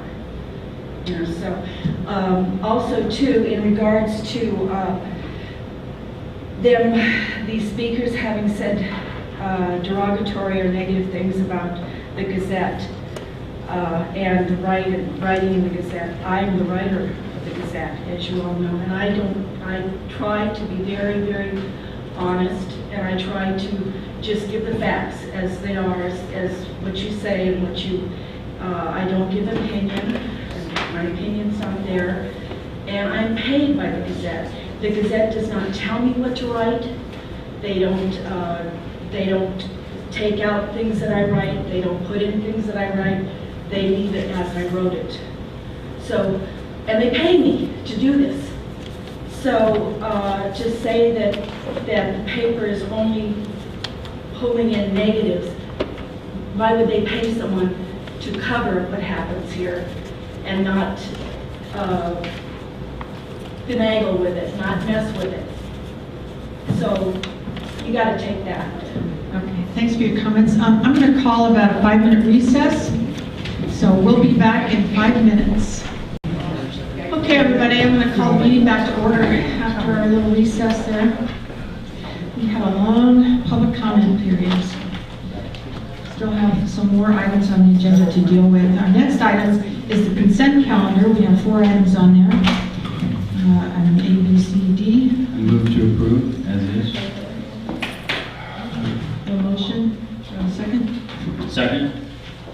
I have a motion and a second. This is a voice vote because of the warrant list. Councilman Brooks. Yes. Yes. Yes. Aye. Motion passes.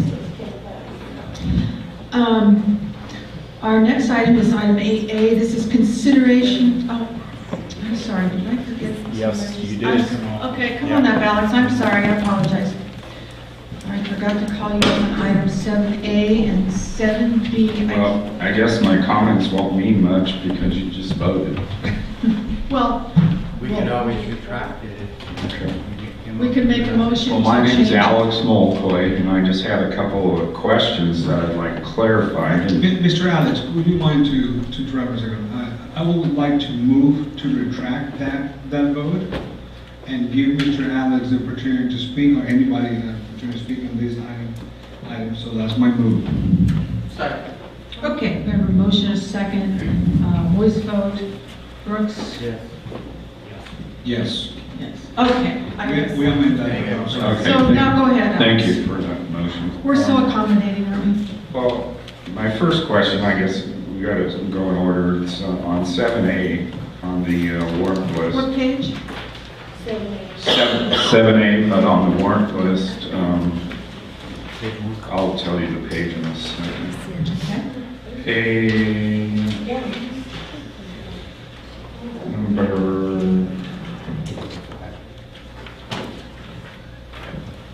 well, it says page 1 at the bottom. Okay. That's page 3 on our agenda. Okay.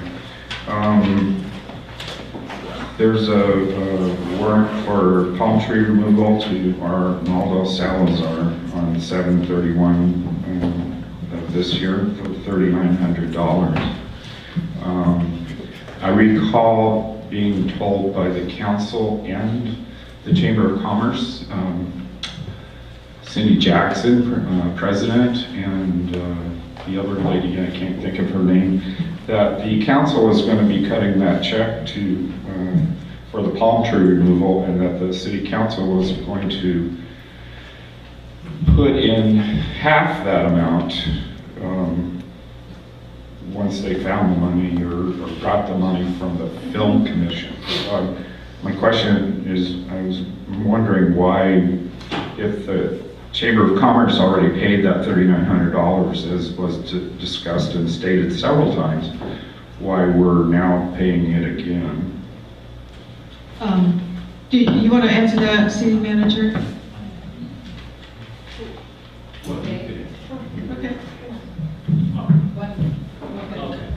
Mr. Well, I'm sorry to interrupt, council members. I'm sorry. I would just say, as I've commented previously, to the extent that we might want to engage in a substantive discussion with members of the public on topics that other members might be interested in commenting on, it's better to agendize that item. So I'd recommend that we defer discussion and agendize that if that's the desire of the council. Well, wouldn't this be on the agenda since it's a warrant list item? It is on. Oh, I'm so sorry. I'm so sorry. I'm behind. I'm sorry about that. Right, sorry.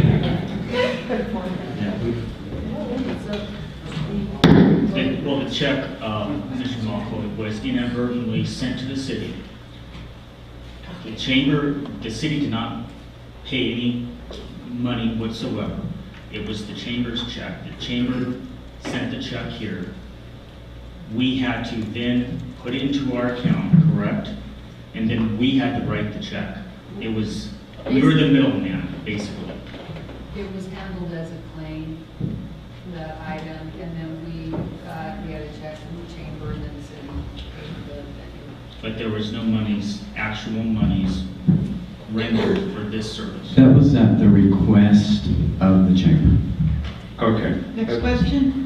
My next question is, I went online, we're at consent calendar 7B, minutes of July 5th special meeting.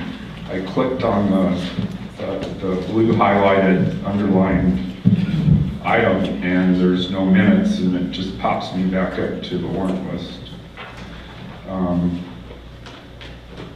And then also the same thing happened with item 5B on the Fillmore Successor Agency regular meeting agenda, where the minutes of June 26th regular meeting were missing, and it popped up the warrant list.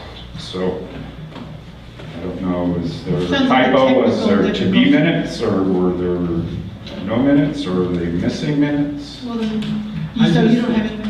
I just click on it, and you're completely right, it's a link issue. And I'm pretty sure that we're trying to correct it as we speak. Okay. I can tell in the corner whether they're working on that right now, but you're completely right, they're working on it. So since we're on this issue, I had the same problem with the bi-weekly update of 8/31/12. Just pops up error. So I'm not sure if you're all aware of that one either, but that's kind of...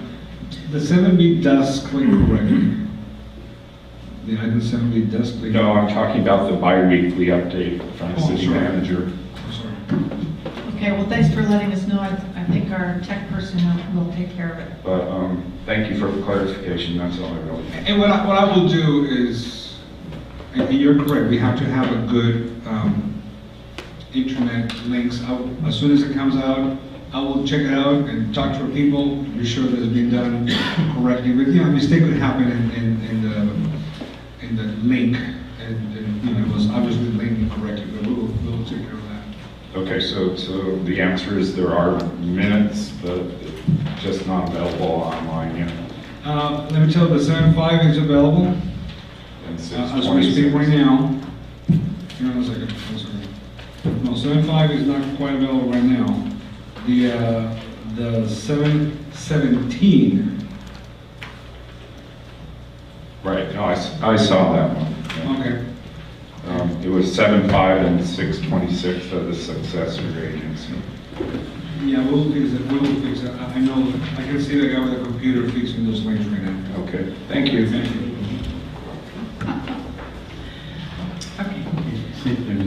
All right. So, is there anybody else who wishes to speak on an item on the consent calendar? Okay. I move to approve as is. Need a second. Second. I have a motion and a second. This is a voice vote. Councilman Brooks? Aye. Yes. Aye. Okay. Motion passes again unanimously. Our next item is 8A. This is consideration of a refinancing subordination agreement for 638 Elkins Lane. Authorize the city manager or the designee to take actions relating to city council decision. There are two possible recommendations, recommendation to approve or to deny. The Finance Committee met this afternoon, and we are recommending that this item be denied. So, Mayor Washburn. pardon? Denied or pulled? I think A is denied. Madam Mayor. Do I have it backwards? Can we double check into that, please? Because I can't see the manager's number. I just, for the record, I would like to recuse myself due to a perceived conflict of interest. Thank you. So, yeah, this is item A, and the recommendation is to deny. Based on compliance with our policy. So, let me see. Quiet, please. Quiet, please. Hello? Could you guys keep it down, please? Thank you. So, for the public's understanding, the city was asked to approve a refi of a house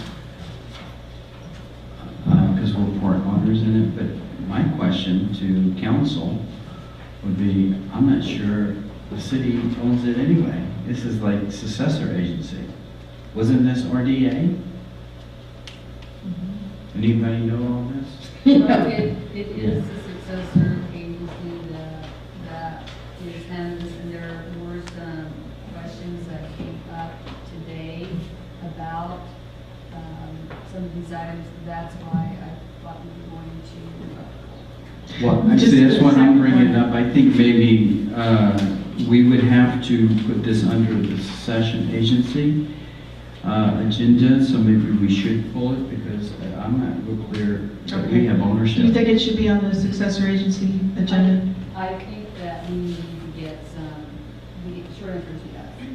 Okay, well, we'll pull them then, or continue them to be placed on the successor agency agenda at a future date. And item A, the recommendation was to deny. Item B was, the recommendation was to continue. So we'll just continue both. But make sure they're on the succession agency agenda. Successor agency. Right. All right. Is everybody okay with that? I agree. Do we need a motion for that? I don't think so. Why don't you do a motion, just item? Okay. I move that these items be considered on the succession agency agenda. Continue, well, or not just continue, they're moved to another agenda, to another entity. I don't know that we can actually move to another agenda, just remove from this agenda perhaps? Just to clarify what you're wanting to do, you're moving to pull it from the agenda. Yes, with the consideration that it may need to be put on the succession agency. Succession. Asking the staff to look into the proper place to put this, how about that? I think, See, I'm not sure the city owns the property because it was already and that's a successor agency, therefore that clarification is going to have to be made. So we're just directing the staff to look into it and bring it back. Okay, so two things, continuing it, directing the staff to look into it. Yes. actually, I might give you the 2 cents, but I think what we need to do is just pull it out of the agenda. And that's it. I think that's the appropriate thing, because if it's something in the agenda that doesn't belong to us, we shouldn't even be discussing, in my point of view. Okay. Except we are the successors. But right now, we're not acting like it. Yeah. All right. We're moving on to item C, and this is the CalGRIP 6 grant, 2012-2014 California Gang Reduction, Intervention, and Prevention Program. Request for proposal. Good evening. I would like to give you an oral report reference this item. Pastor Edgar Mahorko came up at the last council meeting introducing CalGRIP 6. It's a California gang intervention, prevention, suppression type gang or grant. And Edgar possibly was not aware, we are already in the process of utilizing a CalGRIP grant we got last year. Last November, we worked very diligently. The Sheriff's Office applied on the behalf of the City of Fillmore because the City of Fillmore did not have the funds to match. Therefore, the Sheriff's Office did this, which is a first of its kind in the state, by the way. And I had to go through several hoops to get this done. But all said is good because our CalGRIP is already in force. So I wanted to address that issue, and that the CalGRIP 6 grant, which needs to be applied by October 8th, I believe, we are really not eligible at this time to apply. One of the things, the matching funds is $500,000. We don't have matching at all. Plus the Sheriff's Office doesn't have matching. However, this does not negate us from the future CalGRIP grants. I will certainly make every opportunity to apply for that. And if need be, once again, I'll ask the Sheriff's Office and the Board of Supervisors to approve that money to be used in Fillmore. Because the things we need are the matching funds, plus we also need the stats. We need the statistics to show that we actually need this grant. It's just not like an ATM where you can just go keep grabbing from the state or the feds to get money because you think you have a problem. But just briefly, I want to tell you a few facts so far that we've had with our current CalGRIP grant, and it's been in effect for 3 months. Of that time, we've had 112 gang contacts, 4 felony arrests, 44 misdemeanor arrests, probation and parole searches 65, which is phenomenal in a 3-month time. On the flip side, that's the suppression efforts. On the flip side, we had over 50 referrals of our youth to go to better counseling, work programs, job training. So this grant is the intervention, prevention, plus its suppression. So those people that are not going to the program, we make sure they at least get that way or get counseling to go the right direction. So just wanted to clarify with the last council meeting with Pastor Mahorko, and we do speak frequently about all grant opportunities, so I'll let you know we don't pass these by lightly.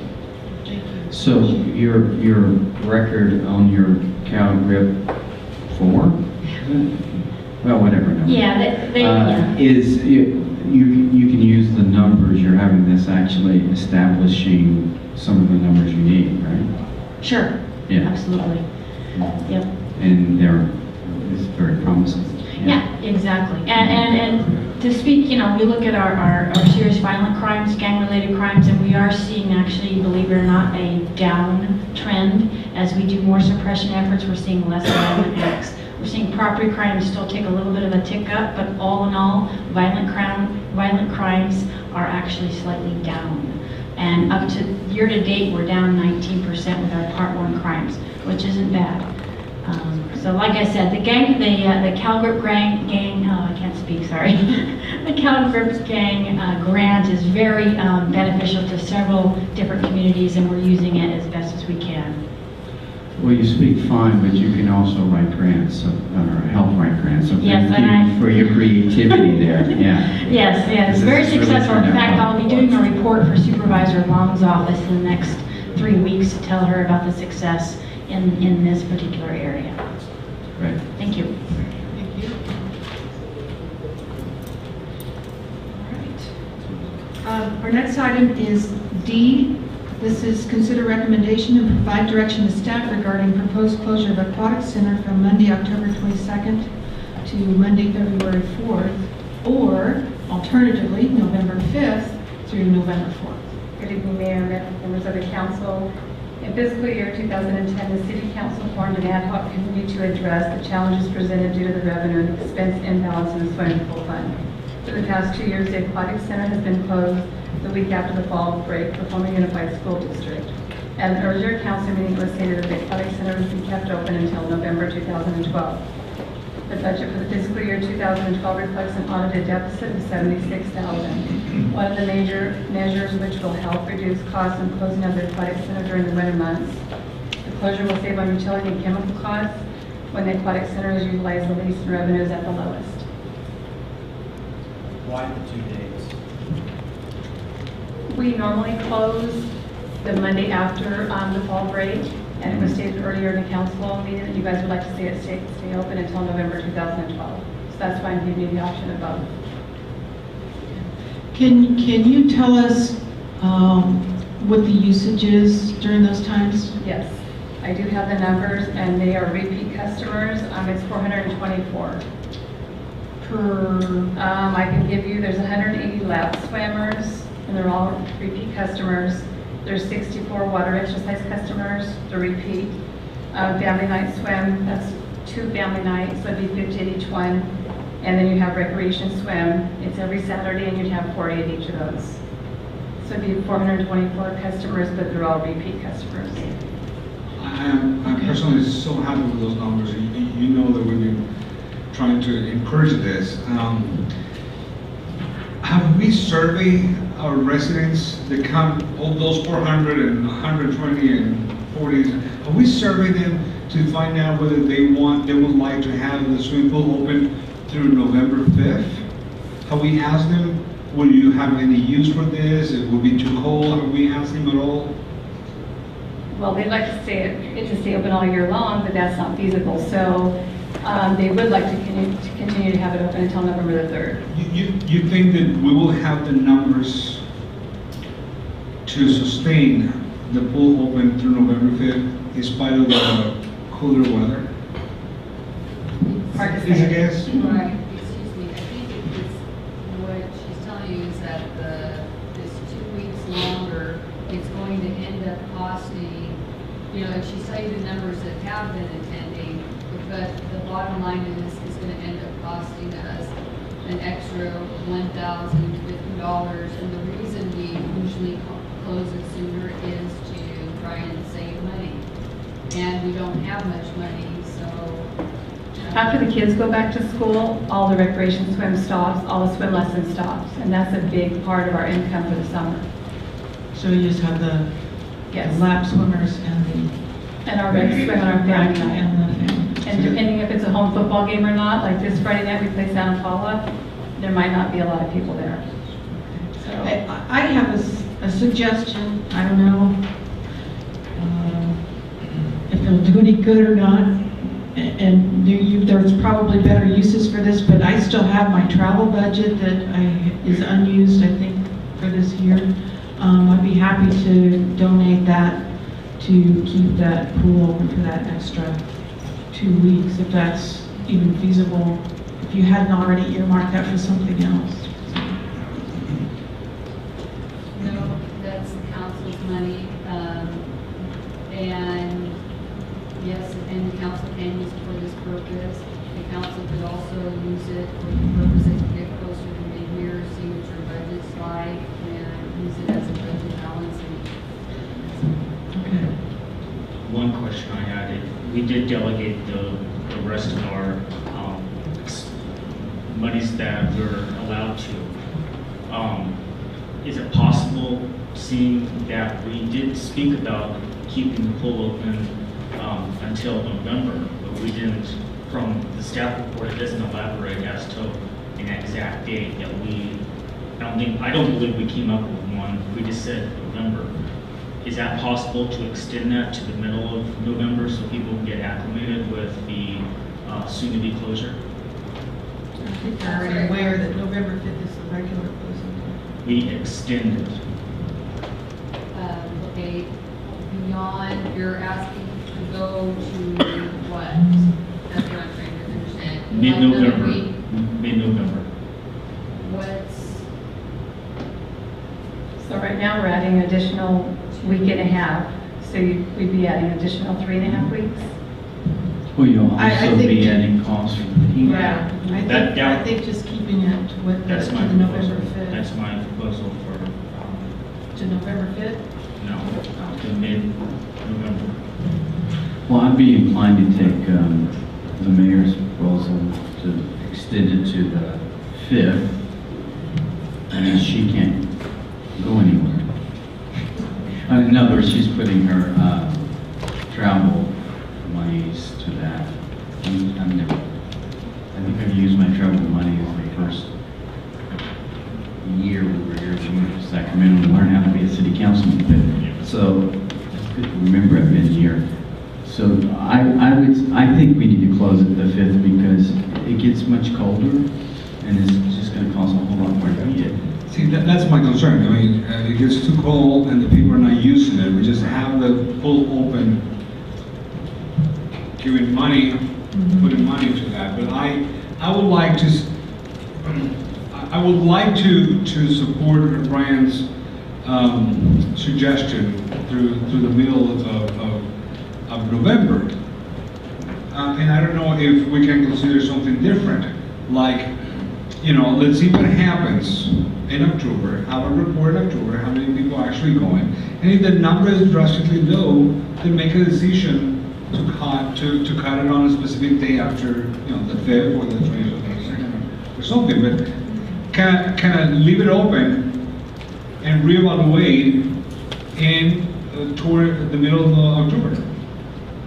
Give it 1 more month before we make a decision to close it. Well, I think they need to let the employees know and Public Works know to prepare for that closure. How much would a week, if we extend it from the 5th to the 9th, will cost us an idea? Roughly around $800.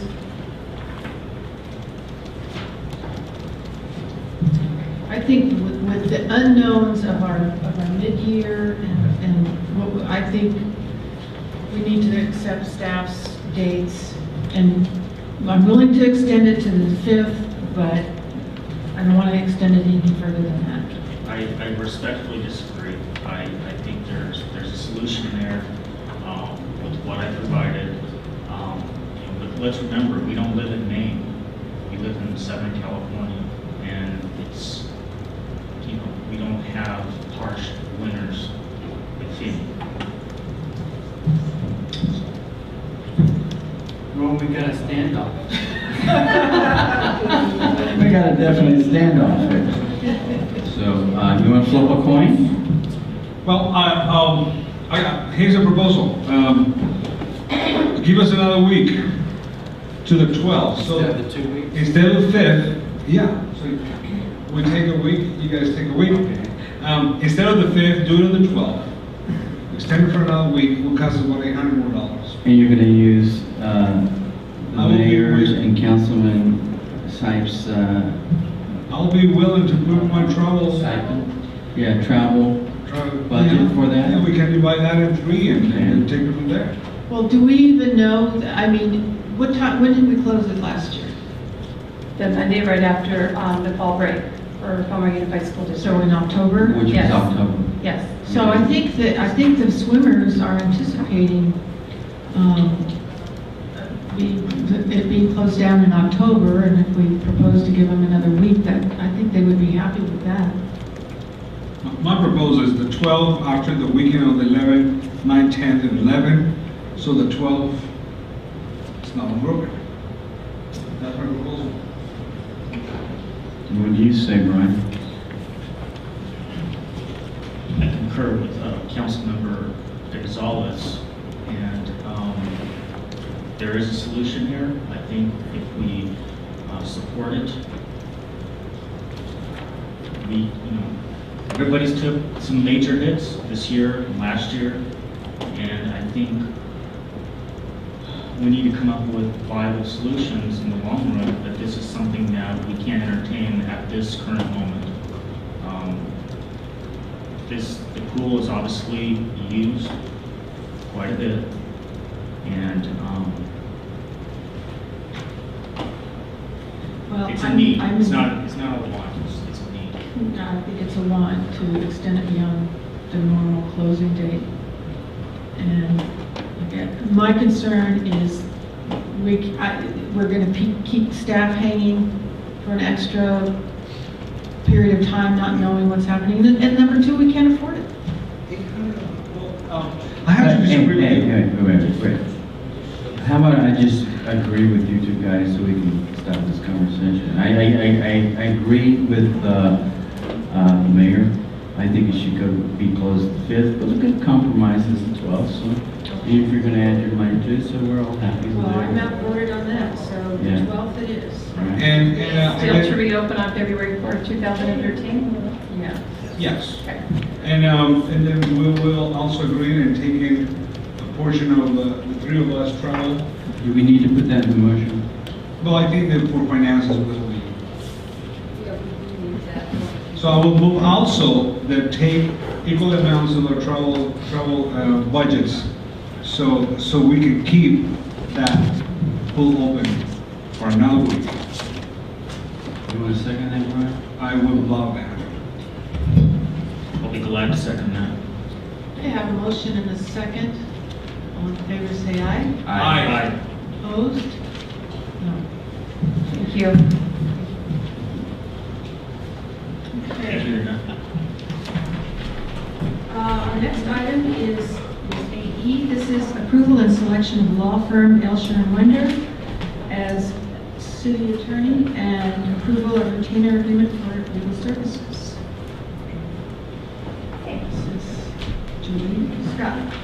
Good evening. Good evening, Madam Mayor, members of the council. My name is Julie Scott. I'm special counsel to the city council regarding this particular matter. I'm just going to briefly summarize what's already in the staff report that's part of the agenda. If you have any other questions, I'd be happy to answer them. In May of 2012, the City Council approved posting requests for qualifications for city attorney services. This RFQ, as it's known, sought proposals from attorneys and law firms who specialize in the area of municipal law, municipal government, and anticipated a possible 3-year contract with 2 additional 1-year terms at the discretion of the City Council. The RFQ provided selection criteria, which included the applicant's experience in the areas of municipal law, qualifications of the personnel who would be the key personnel assigned to the city as city attorney, and their specialized experiences, and the firm's overall capabilities to perform the services of city attorney in a prompt and capable manner, and as well as the cost of such service. The list of applicants was narrowed down by the City Council, and representatives of several of the firms were interviewed. A City Council subcommittee conducted additional interviews of the principal attorneys who would be assigned were that firm selected. At the conclusion of those interviews, background investigations and reference research. The City Council authorized negotiations of a retainer agreement with the law firm of Elshire and Winder, with the specifically Attorney Tiffany Israel to be designated to serve as the city's city attorney. There was a lot of due diligence that went into the selection by the City Council.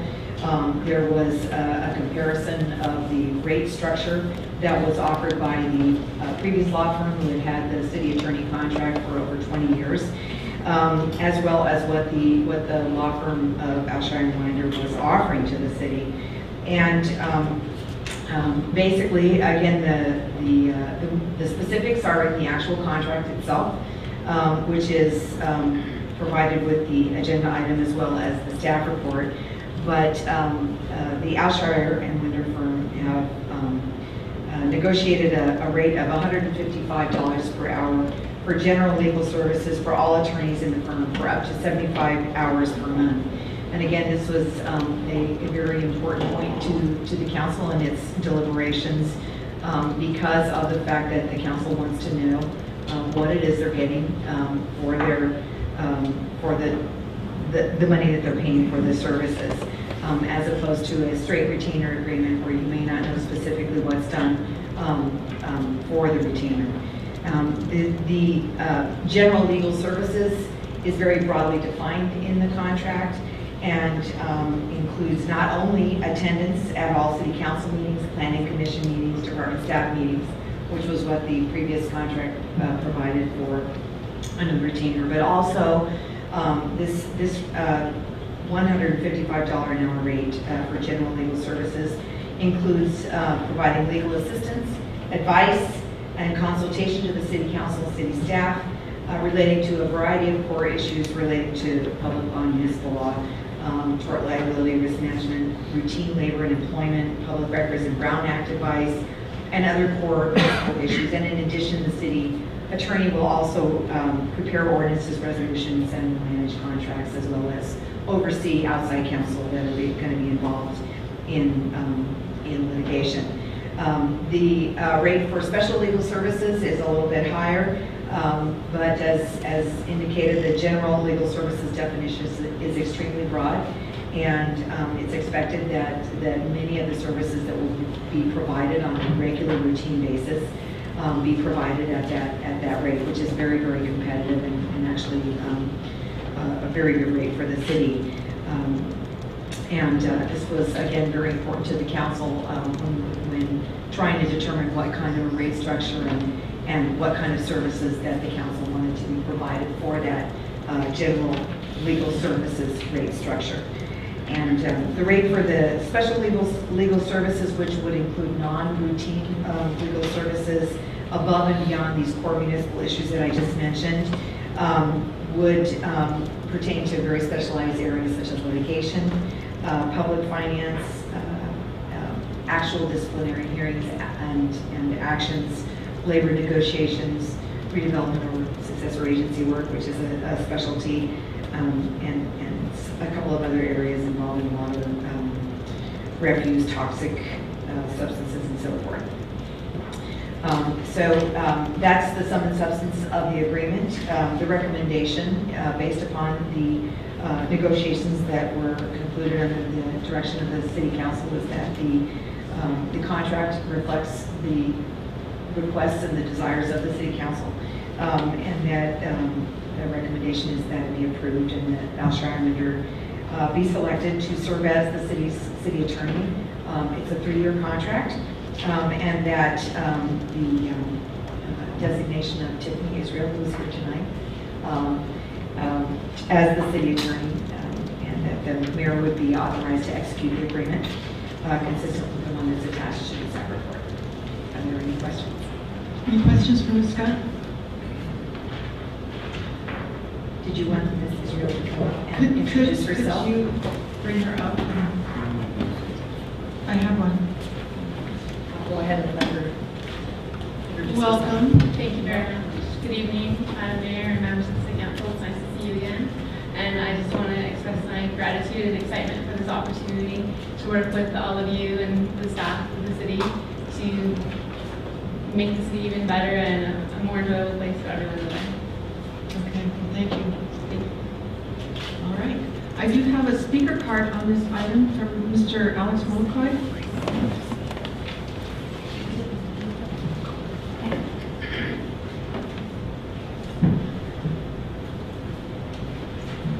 Good evening, Mayor, Council, City of Fillmore. My questions, I have two. The first one is, what savings will be realized from the new firm compared to the old firm? And what additional costs will be incurred to bring the new law firm up to speed on all existing litigations? And actually, there's three questions. And was there a cost analysis done based on their rates and the old firm's rates per se, maybe for the existing past year? Okay, thanks for your questions. Ms. Scott, would you like to answer some of those questions as far as, I will say before you start that the subcommittee, Eduardo Gonzalez and myself, we are taking on the task and responsibility over the next 6 months to a year to analyze the bills coming in, because we do want to make sure that we are getting a savings and getting our legal bills under control. So. Thank you. And of course, a lot of the discussions regarding this took place in closed session, but there was an analysis and a comparison between the bills from the previous law firm and the proposal from the new law firm. And of course, there's nothing is 100% guaranteed, but I think that we were able to satisfy, or the council was comfortable that they're very much hoping to have cost savings. This is a very, very good rate for the general legal services. The definition has been expanded, so things that would have cost more with a previous contract will now be folded into that lower rate, the $155 an hour rate. So again, there are no 100% guarantees, but I think that there was a very, very good discussion, and there was quite a bit of information that was provided in order to enable the council to compare. There's actually a different completely type of rate structure. The old contract had an actual retainer agreement, and under that, a retainer was a fixed amount every month. It was limited to attendance and preparation for city council meetings, planning board meetings, and department staff meetings, if necessary. And so some months the meetings were longer than others, and so that would cause the rate to fluctuate. Under this new agreement, there are more services that are folded under this general legal services definition. So the combination of the definition being expanded, as well as an actual hourly rate, so that when the council subcommittee does review the bills, they're going to be looking at it with a very fine eye and a very fine-tooth comb, and making sure that you know, what is provided is going to be appropriate pursuant to the definitions that are in the contract. Did I answer all three? I think you answered it all. One other thing about the any additional costs on getting somebody up to speed, Ms. Israel has agreed to expand the hours at that reduced rate in order to get up to speed. So that was something that Ms. Scott negotiated and that we considered. So, any other questions or comments? Can I tell us speaker card, or can I just get it? You can speak. Come on up. Oh, did you? It's up to you. You want? I don't think she addressed the one question, which is how much did all this cost, and how much is it going to cost to get up to speed on current litigation, and is that folded into your return on your investment? Meaning, if it's going to cost an excessive amount of money to vet this whole thing out and then to get them up to speed, and your $155 an hour rate, that's not taking into account what the costs are already. So what's the return on investment, and how long is it going to take to recoup that money? Okay, thanks for your question. That was considered, that was a substantial consideration to the council and was addressed. And did you have anything to add to that, Scott? Or Ms. Israel? I would just add that there's the assumption that they're going to be taking over all of the litigation is not correct, and that will be a subject for a future agenda. So they're, in terms of getting up to speed on the litigation, I don't think that's going to be an issue but that is a matter for a future agenda. And obviously nobody can predict 100% how much anything is going to cost, and issues arise from time to time, as you all know, that are completely unexpected. But I think that the council did a really good job of analyzing what was going on in the current litigation, whether or not it would make sense to change firms at a particular date in the litigation, whether that would be more cost effective or to ask someone to continue on, and that is going to be an item for a future agenda. And I think that you'll be able to answer that one fully at that time. Okay. Thank you. Go ahead. I would just like to first say thank you, Ms. Julie Scott, for all your help and your assistance through this.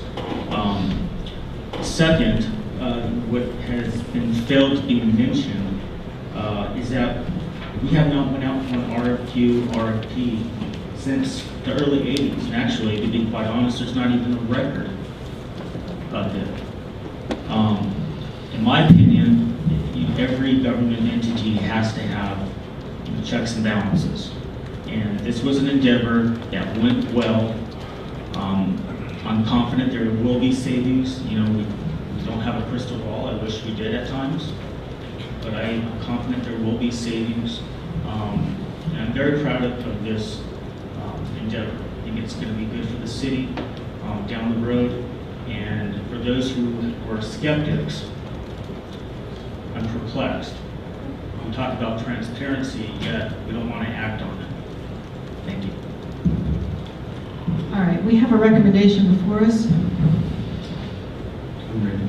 we need a motion for that? Yeah. I move that the City Council approve the selection of Tiffany Israel, the law firm of Alsharm Witter, to serve as City Attorney for the City of Fillmore on such terms as set forth in the agreement attached to the staff report, and authorize the mayor to execute an agreement consistent with the one attached to the staff report. Okay, we have a motion? Second. And a second. Okay, I do have a request for a speaker. Would you like to come up? I'm not real good at this, but what about the Aggie? That's holding on for what, 3 years? And then we've got that other one, the mobile park. Those are all still hanging on somehow or other. And God, I don't know anybody else. Well, they're not agendized, so we can't really talk about them, but they were part of the discussions. So. But what my question was, is she going to be able to take over this? Well, as Mrs. Scott was alluding to, that there was, and as I said in my announcement when we opened the meeting, that the council has also chosen to hire Myers-Weeders to continue on with our ongoing litigation. Our lady up there? Oh, okay. So she knows where She we are. knows where we are. Yes. Okay, so we have a motion and a second. All in favor, say aye. Aye. All right, thank you. Okay, our next items, this is item 8F and 8G. This was sample code of conduct and ethics, and then discussion of council action concerning release of information about RFQ. Since Councilman Conaway is not present and he requested part of these items, I'm going to ask to continue these until the next meeting. Is that okay with the council? Yes, I think it's appropriate. All right, thank you very much. One question, 8F and 8G. Both those, he's requesting that we wait. Is that what you're proposing? Yes. No, I would like to discuss 8G, because he did not, I don't think he asked for discussion. No, he didn't. But you might be part of the conversation. Well, let's discuss it and see if we want to continue. You know, I'm not in favor of that, because as a council member, you know, when you take that oath, you're there to fulfill a job obligation. You're not there to cherry pick meetings that fulfill your political tendencies. So I'm not in favor of that. We have a serious matter at hand. So we want to continue item 8F, but there are objections to continuing item 8G. You want to hear item 8G today? I would like to actually postpone it personally. I think that it's important that we're going to discuss as much F as G. To have all the council members present will give a sense of what actually is going on. And I think it's extremely important to have them all together. I agree. And so we have another standoff. Let's continue it. Okay, thank you. Okay, so we're going to continue items F and G. Let's move on to the successor agency agenda. And we have a consent calendar, items A, B, and C. Oh. No.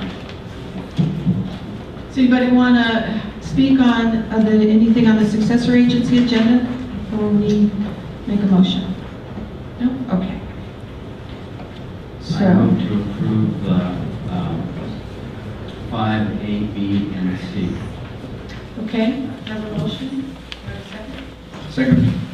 I have a motion and a second. This is a voice vote because of the warrant list. Councilman Brooks? Yes. Yes. Yes. Aye. Motion passes. Okay, so I'm going to adjourn the successor agency. And I'm going to move on to item 10, which is travel request. No. Oh, item 9, committee, commission, and board reports. Sorry about that. I'm attending the California Transportation Commission on Friday. I am attending the Sanitation District Finance Committee on Thursday. I'm attending the Ventura County van pool, which is part of transportation, on Thursday right after the other meeting. And I'll report on what they say afterwards. Okay. I have a question. In regards to Vista, we're still running, and are we going to be running, do you know for how long? Because it was a short The contract is with Roadrunner. Roadrunner does not normally run very large buses, but they contracted with the county, and they are now running the Vista buses. They actually went and purchased large buses to run the 126 route. They also run with large buses the route from Ventura to Santa Barbara, which is actually quite well used. Our Vista buses on 126 are the most used buses in the system for in terms of the actual filling up of the buses and ridership, yes. So the buses are going to run, there's a contract through July, okay? And they're working on a long-term solution in the process. And we're going to be discussing some of those subjects on Friday.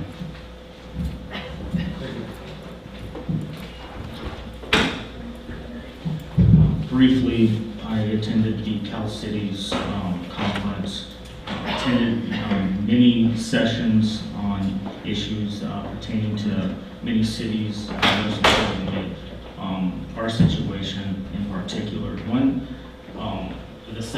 attended was in respect to the legislature passing of the pension reform bill. And it's very intrusive, but as Ms. J lamented, it's going to be very challenging. And I think she made her comments very clear as to how it's going to affect institutional knowledge on many cities levels of in pertaining to city staff. Also attended a session in respect to uniting the community around local revenue needs. It was a brainstorming session of a mixture of city managers, mayors, city council members, and there's some very good ideas in here in respect to local measures, initiatives, how to rally our community to support them. I wish I had enough time to go through the slideshow, but there's some good ideas that I would like to bring forth at a future meeting, obviously, and there's a lot of possibilities out there. Thank you. Okay. Thank you. Nothing? Okay. We're going to move on to item 10B, which is items for placement on a future agenda. Anybody? I do. I want to make notification, and especially to the staff, more directly to Ms. Glenda J. Last session, I requested a financial report. I want to be clear on this. It's not that I want a book to be prepared for us during the budget. I just want a snapshot of how we're doing. Maybe a really condensed thing, because I don't want you to spend the time with that. Just let us know financially how we actually, it appears to be that we're going. I know you have some numbers that you're not going to have ready until later on and all those kind of things. I do understand that. I wanted to clarify that for the financial report that we decided was going to be on October 9th. So please don't prepare that big binder on that. Maybe one sheet, 1.5 sheets will be perfect. That's a clarification. Number two, I requested last meeting to have a report of disaster preparation and VC alert, and I got, we got the information from Chief Rios, but I also would like to get information on VC alert, exact numbers. If you have them, it would be great. So we don't have to put that in the agenda for next. I'm sorry, I was already taking my check off. I apologize. A little over 200 VC alert, the residents within the city of Fillmore, 240-ish? 278. Like I said, 278. It just went out from the report you got until right now. Yeah. So yeah, and again, we'll work diligently with County EOC and Patrick. He texted each other, and we're going to come up with some ideas to get this thing back on track and going. So we don't need, thank you, we don't need to put that on the agenda. I requested to discuss paperless study. And I didn't see that in the agenda this time. Not a big deal, we have a large agenda, but I would like to have that in the agenda so we can start the possibilities of getting, less paper consumed and among the city officials, including ourselves. And lastly, I would like to add to the agenda that all the answers for Ms. Lori Hernandez's questions to be added in there so we can get a report from the staff on all those questions. I believe that at the end they're going to be easy answers. I disagree with that. I would not like to answer even one of Mrs. Lori Hernandez's questions. I think it was not 10 minutes of nothingness. I could answer them. I think most of them were already answered. I would not want to put that on the agenda and waste any more time.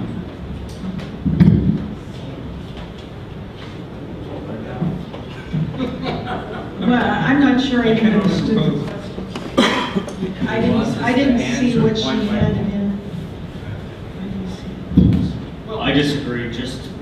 get the questions answered, give it to Ms. Hernandez, and put it on the record. Do you want to put it on the agenda and discuss it? Sure. Why not? No. Obviously, it is a political ploy thing, but that's okay. We can deal with it. I'm hearing 2-2. Did it switch to 2-3-1 or? I think it switched to, No. oh, 3-1. It was not 4. I'm sorry, Jamie, I'm sorry. Let me repeat that. No. Okay, so it's 3-1. Look, and let me, if I may, make a clarification. You know, I think that the clarification on the process and what is in the agenda, what is not on the agenda, what goes to, is something that I had to learn when I came to the council. And it is okay to answer those questions in my point of view. So that's a clarification I want to make. Okay, thanks. All right, any other agenda items for a future agenda?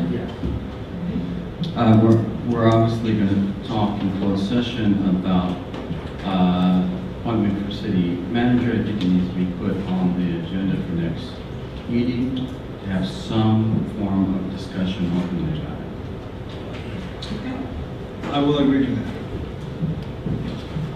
I concur. All right.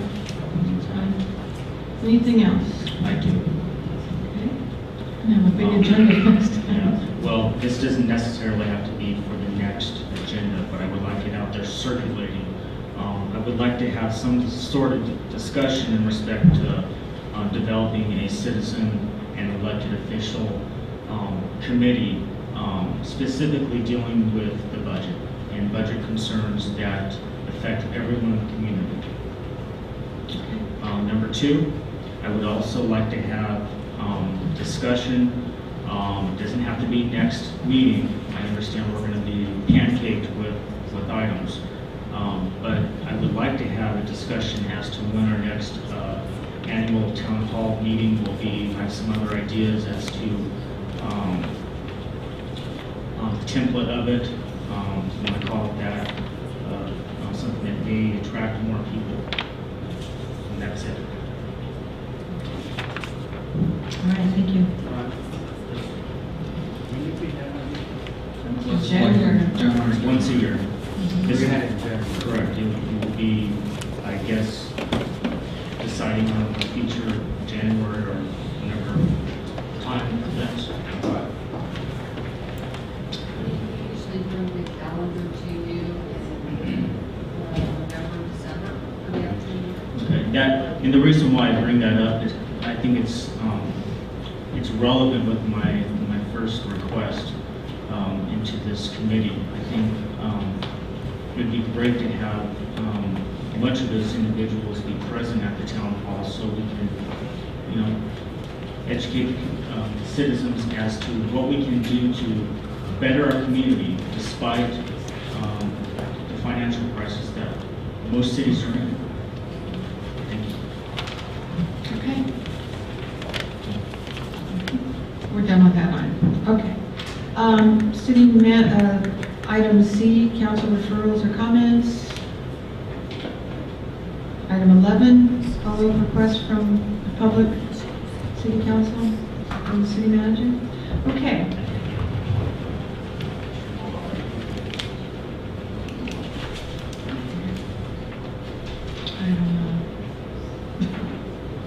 Okay, we're going to move on to item 12, and we have item A, B, C, D, E, F, G, and H. And I think it's appropriate to report from the attorney, Ms. Scott maybe can help me with this, but I think the only item we're going to be discussing is item H, because we concluded items A through G in our previous closed session.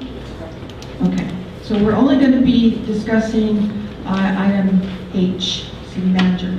I have a couple of speaker cards, one for item 12H and one for item 12 A, B, C, D, E, F, G, H. Now, can we still take comments on, okay, of course we can. All right, so I'll call up Doug Tucker for item 12H. Appreciate it. It took a long time to get here. My name is Doug Tucker. I'm actually running for city council as well. Kind of wanted to talk a little bit about the situation with the city manager's resignation. And I feel that if it's true that the city council's known about this for the last several weeks, which was intimated in the Ventura County Star, that this should have been a public discussion today, not a closed session discussion. We're in an election. The election's in November. The public has the right to know what the plan is. You've got two major department heads within this city that are now stepping down, moving on to retirement and moving on to a different city. That leaves the city in a very large state. You've got a crisis, if you will, almost. You've got a city budget that has to come up, and you're not going to have a city finance director. You've got a city manager who's leaving. I mean, we need to know, the public has the right to know what the plan is. And by moving it to future agendas, which is probably the best decision I've heard tonight, is a good thing, but it should have been started already. This process should have been done a couple weeks ago and started, so that way the public knows what's going on. I want to remind you, Mr. Tucker, that Ms. Queering just got back from burying her father, so she was not available to have any of those discussions. And I understand that, and I do appreciate it, but again, it's a conversation that should have been brought up a little bit more publicly, in my opinion. And again, this is my opinion, and I'm allowed to express that. So, I mean, I respect Mrs. Queering and her condition and what happened with her father, and I feel very bad for that situation. However, this is the city, and it's affecting 15,000 people, and that decision publicly needs to come out, and it needs to be discussed. And if this maybe there's going to be an announcement when we come out of closed session. Again, it should have been agendized. It should have been put onto the public agenda for today, for comments from the staff, for you guys to discuss. And that's my opinion. Actually, excuse me. I think I'm entitled to 5 minutes, right? 3. On the flyer you have there, it says 5. So I don't know where the 3 came from. I didn't read that at the beginning of the session. That wasn't just 3. But at any rate, the other thing is, Jamie brought up earlier that people coming in trying to be a solution. Solutions don't always mean that they agree with you. Solutions from people in the public mean that you might have some opposition, some disagreements. Probably for me, the biggest example of that is our forefathers who founded this country, who disagreed with the British. So sometimes disagreement spurs incitement. Sometimes disagreement encourages growth, encourages us to come together as a unity, and brings the community together for the betterment. We're facing serious times. We need serious solutions. Thank you. And let me kindly remind the public too, divisive politics don't bring a community together. In furtherance on this issue, excuse me, thank you. In furtherance, in regards to the city manager, I didn't find out until Thursday evening when I was having dinner in San Diego. So if you base your opinion on speculation, it's not. It's excuse me, that came out. All right, pardon me, and I think that. May I finish my statement? Well, I recommend against it, engaging in a back and forth discussion. I'm not going to be speaking to I wanted to just shed some light as to. There was a comment about council members knowing in advance. There was speculation, gossip through the community. It wasn't official. So that's all I'm saying. I can't govern by gossip. I refuse to. Okay. I have a comment. Will be nice. I think it's important for the community as in general understand the system. Legally, we can't speak among ourselves about any issue unless it's an agenda, about any city issue unless it's an agenda issue. So how can we actually create a plan to present something smart and hopefully acceptable for our community if we're not allowed to speak among each other? So the right thing to do, in my point of view, this is in understanding the way that we have to act while we are here and while we are outside talking about issues in the community, that we have to put in a closed agenda to come out with a specific plan. And then once the specific plan is created, unfortunately, once specific plan is created, then we come over here, then we can discuss it over here as we have done, for example, with the situation with the attorney. Saying all that, I think that it's very important for our community to understand that. We can't do that. We just can't go ahead and start making plans, because then we will be accused, according to the Brown Act, then we'll be accused of making our plans ourselves. So I wanted to clarify that, be sure that we all understand, and our people watching on TV, we need you to understand as well that this is something that we are forced by the Brown Act to do. You know, maybe this is something that we can have our new city attorney do a workshop. I think that would be the best way to get all these questions answered, and you know, and especially as we're going into the election season. So that's something that you can discuss at the next meeting. Lastly, just for clarification. We can't hear you. We can't hear a thing you're saying. What's It's on? on. And Tell Soundman. Talking. Could you, Soundman, could you turn up the city manager's mic, please?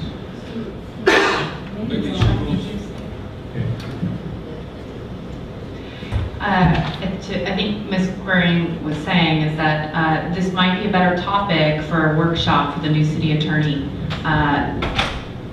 basically. Correct. Yeah. And lastly, as a point of clarification, Ms. J has agreed to stay on as a consultant to help the city through the process of finding a new person. Okay, thanks. I have another speaker card, Mr. Alex Mulcoy, A, B, C, D, E, F, G, H. Well, actually, I think it's E, C, D, can shorten it a little bit, E, F, and G.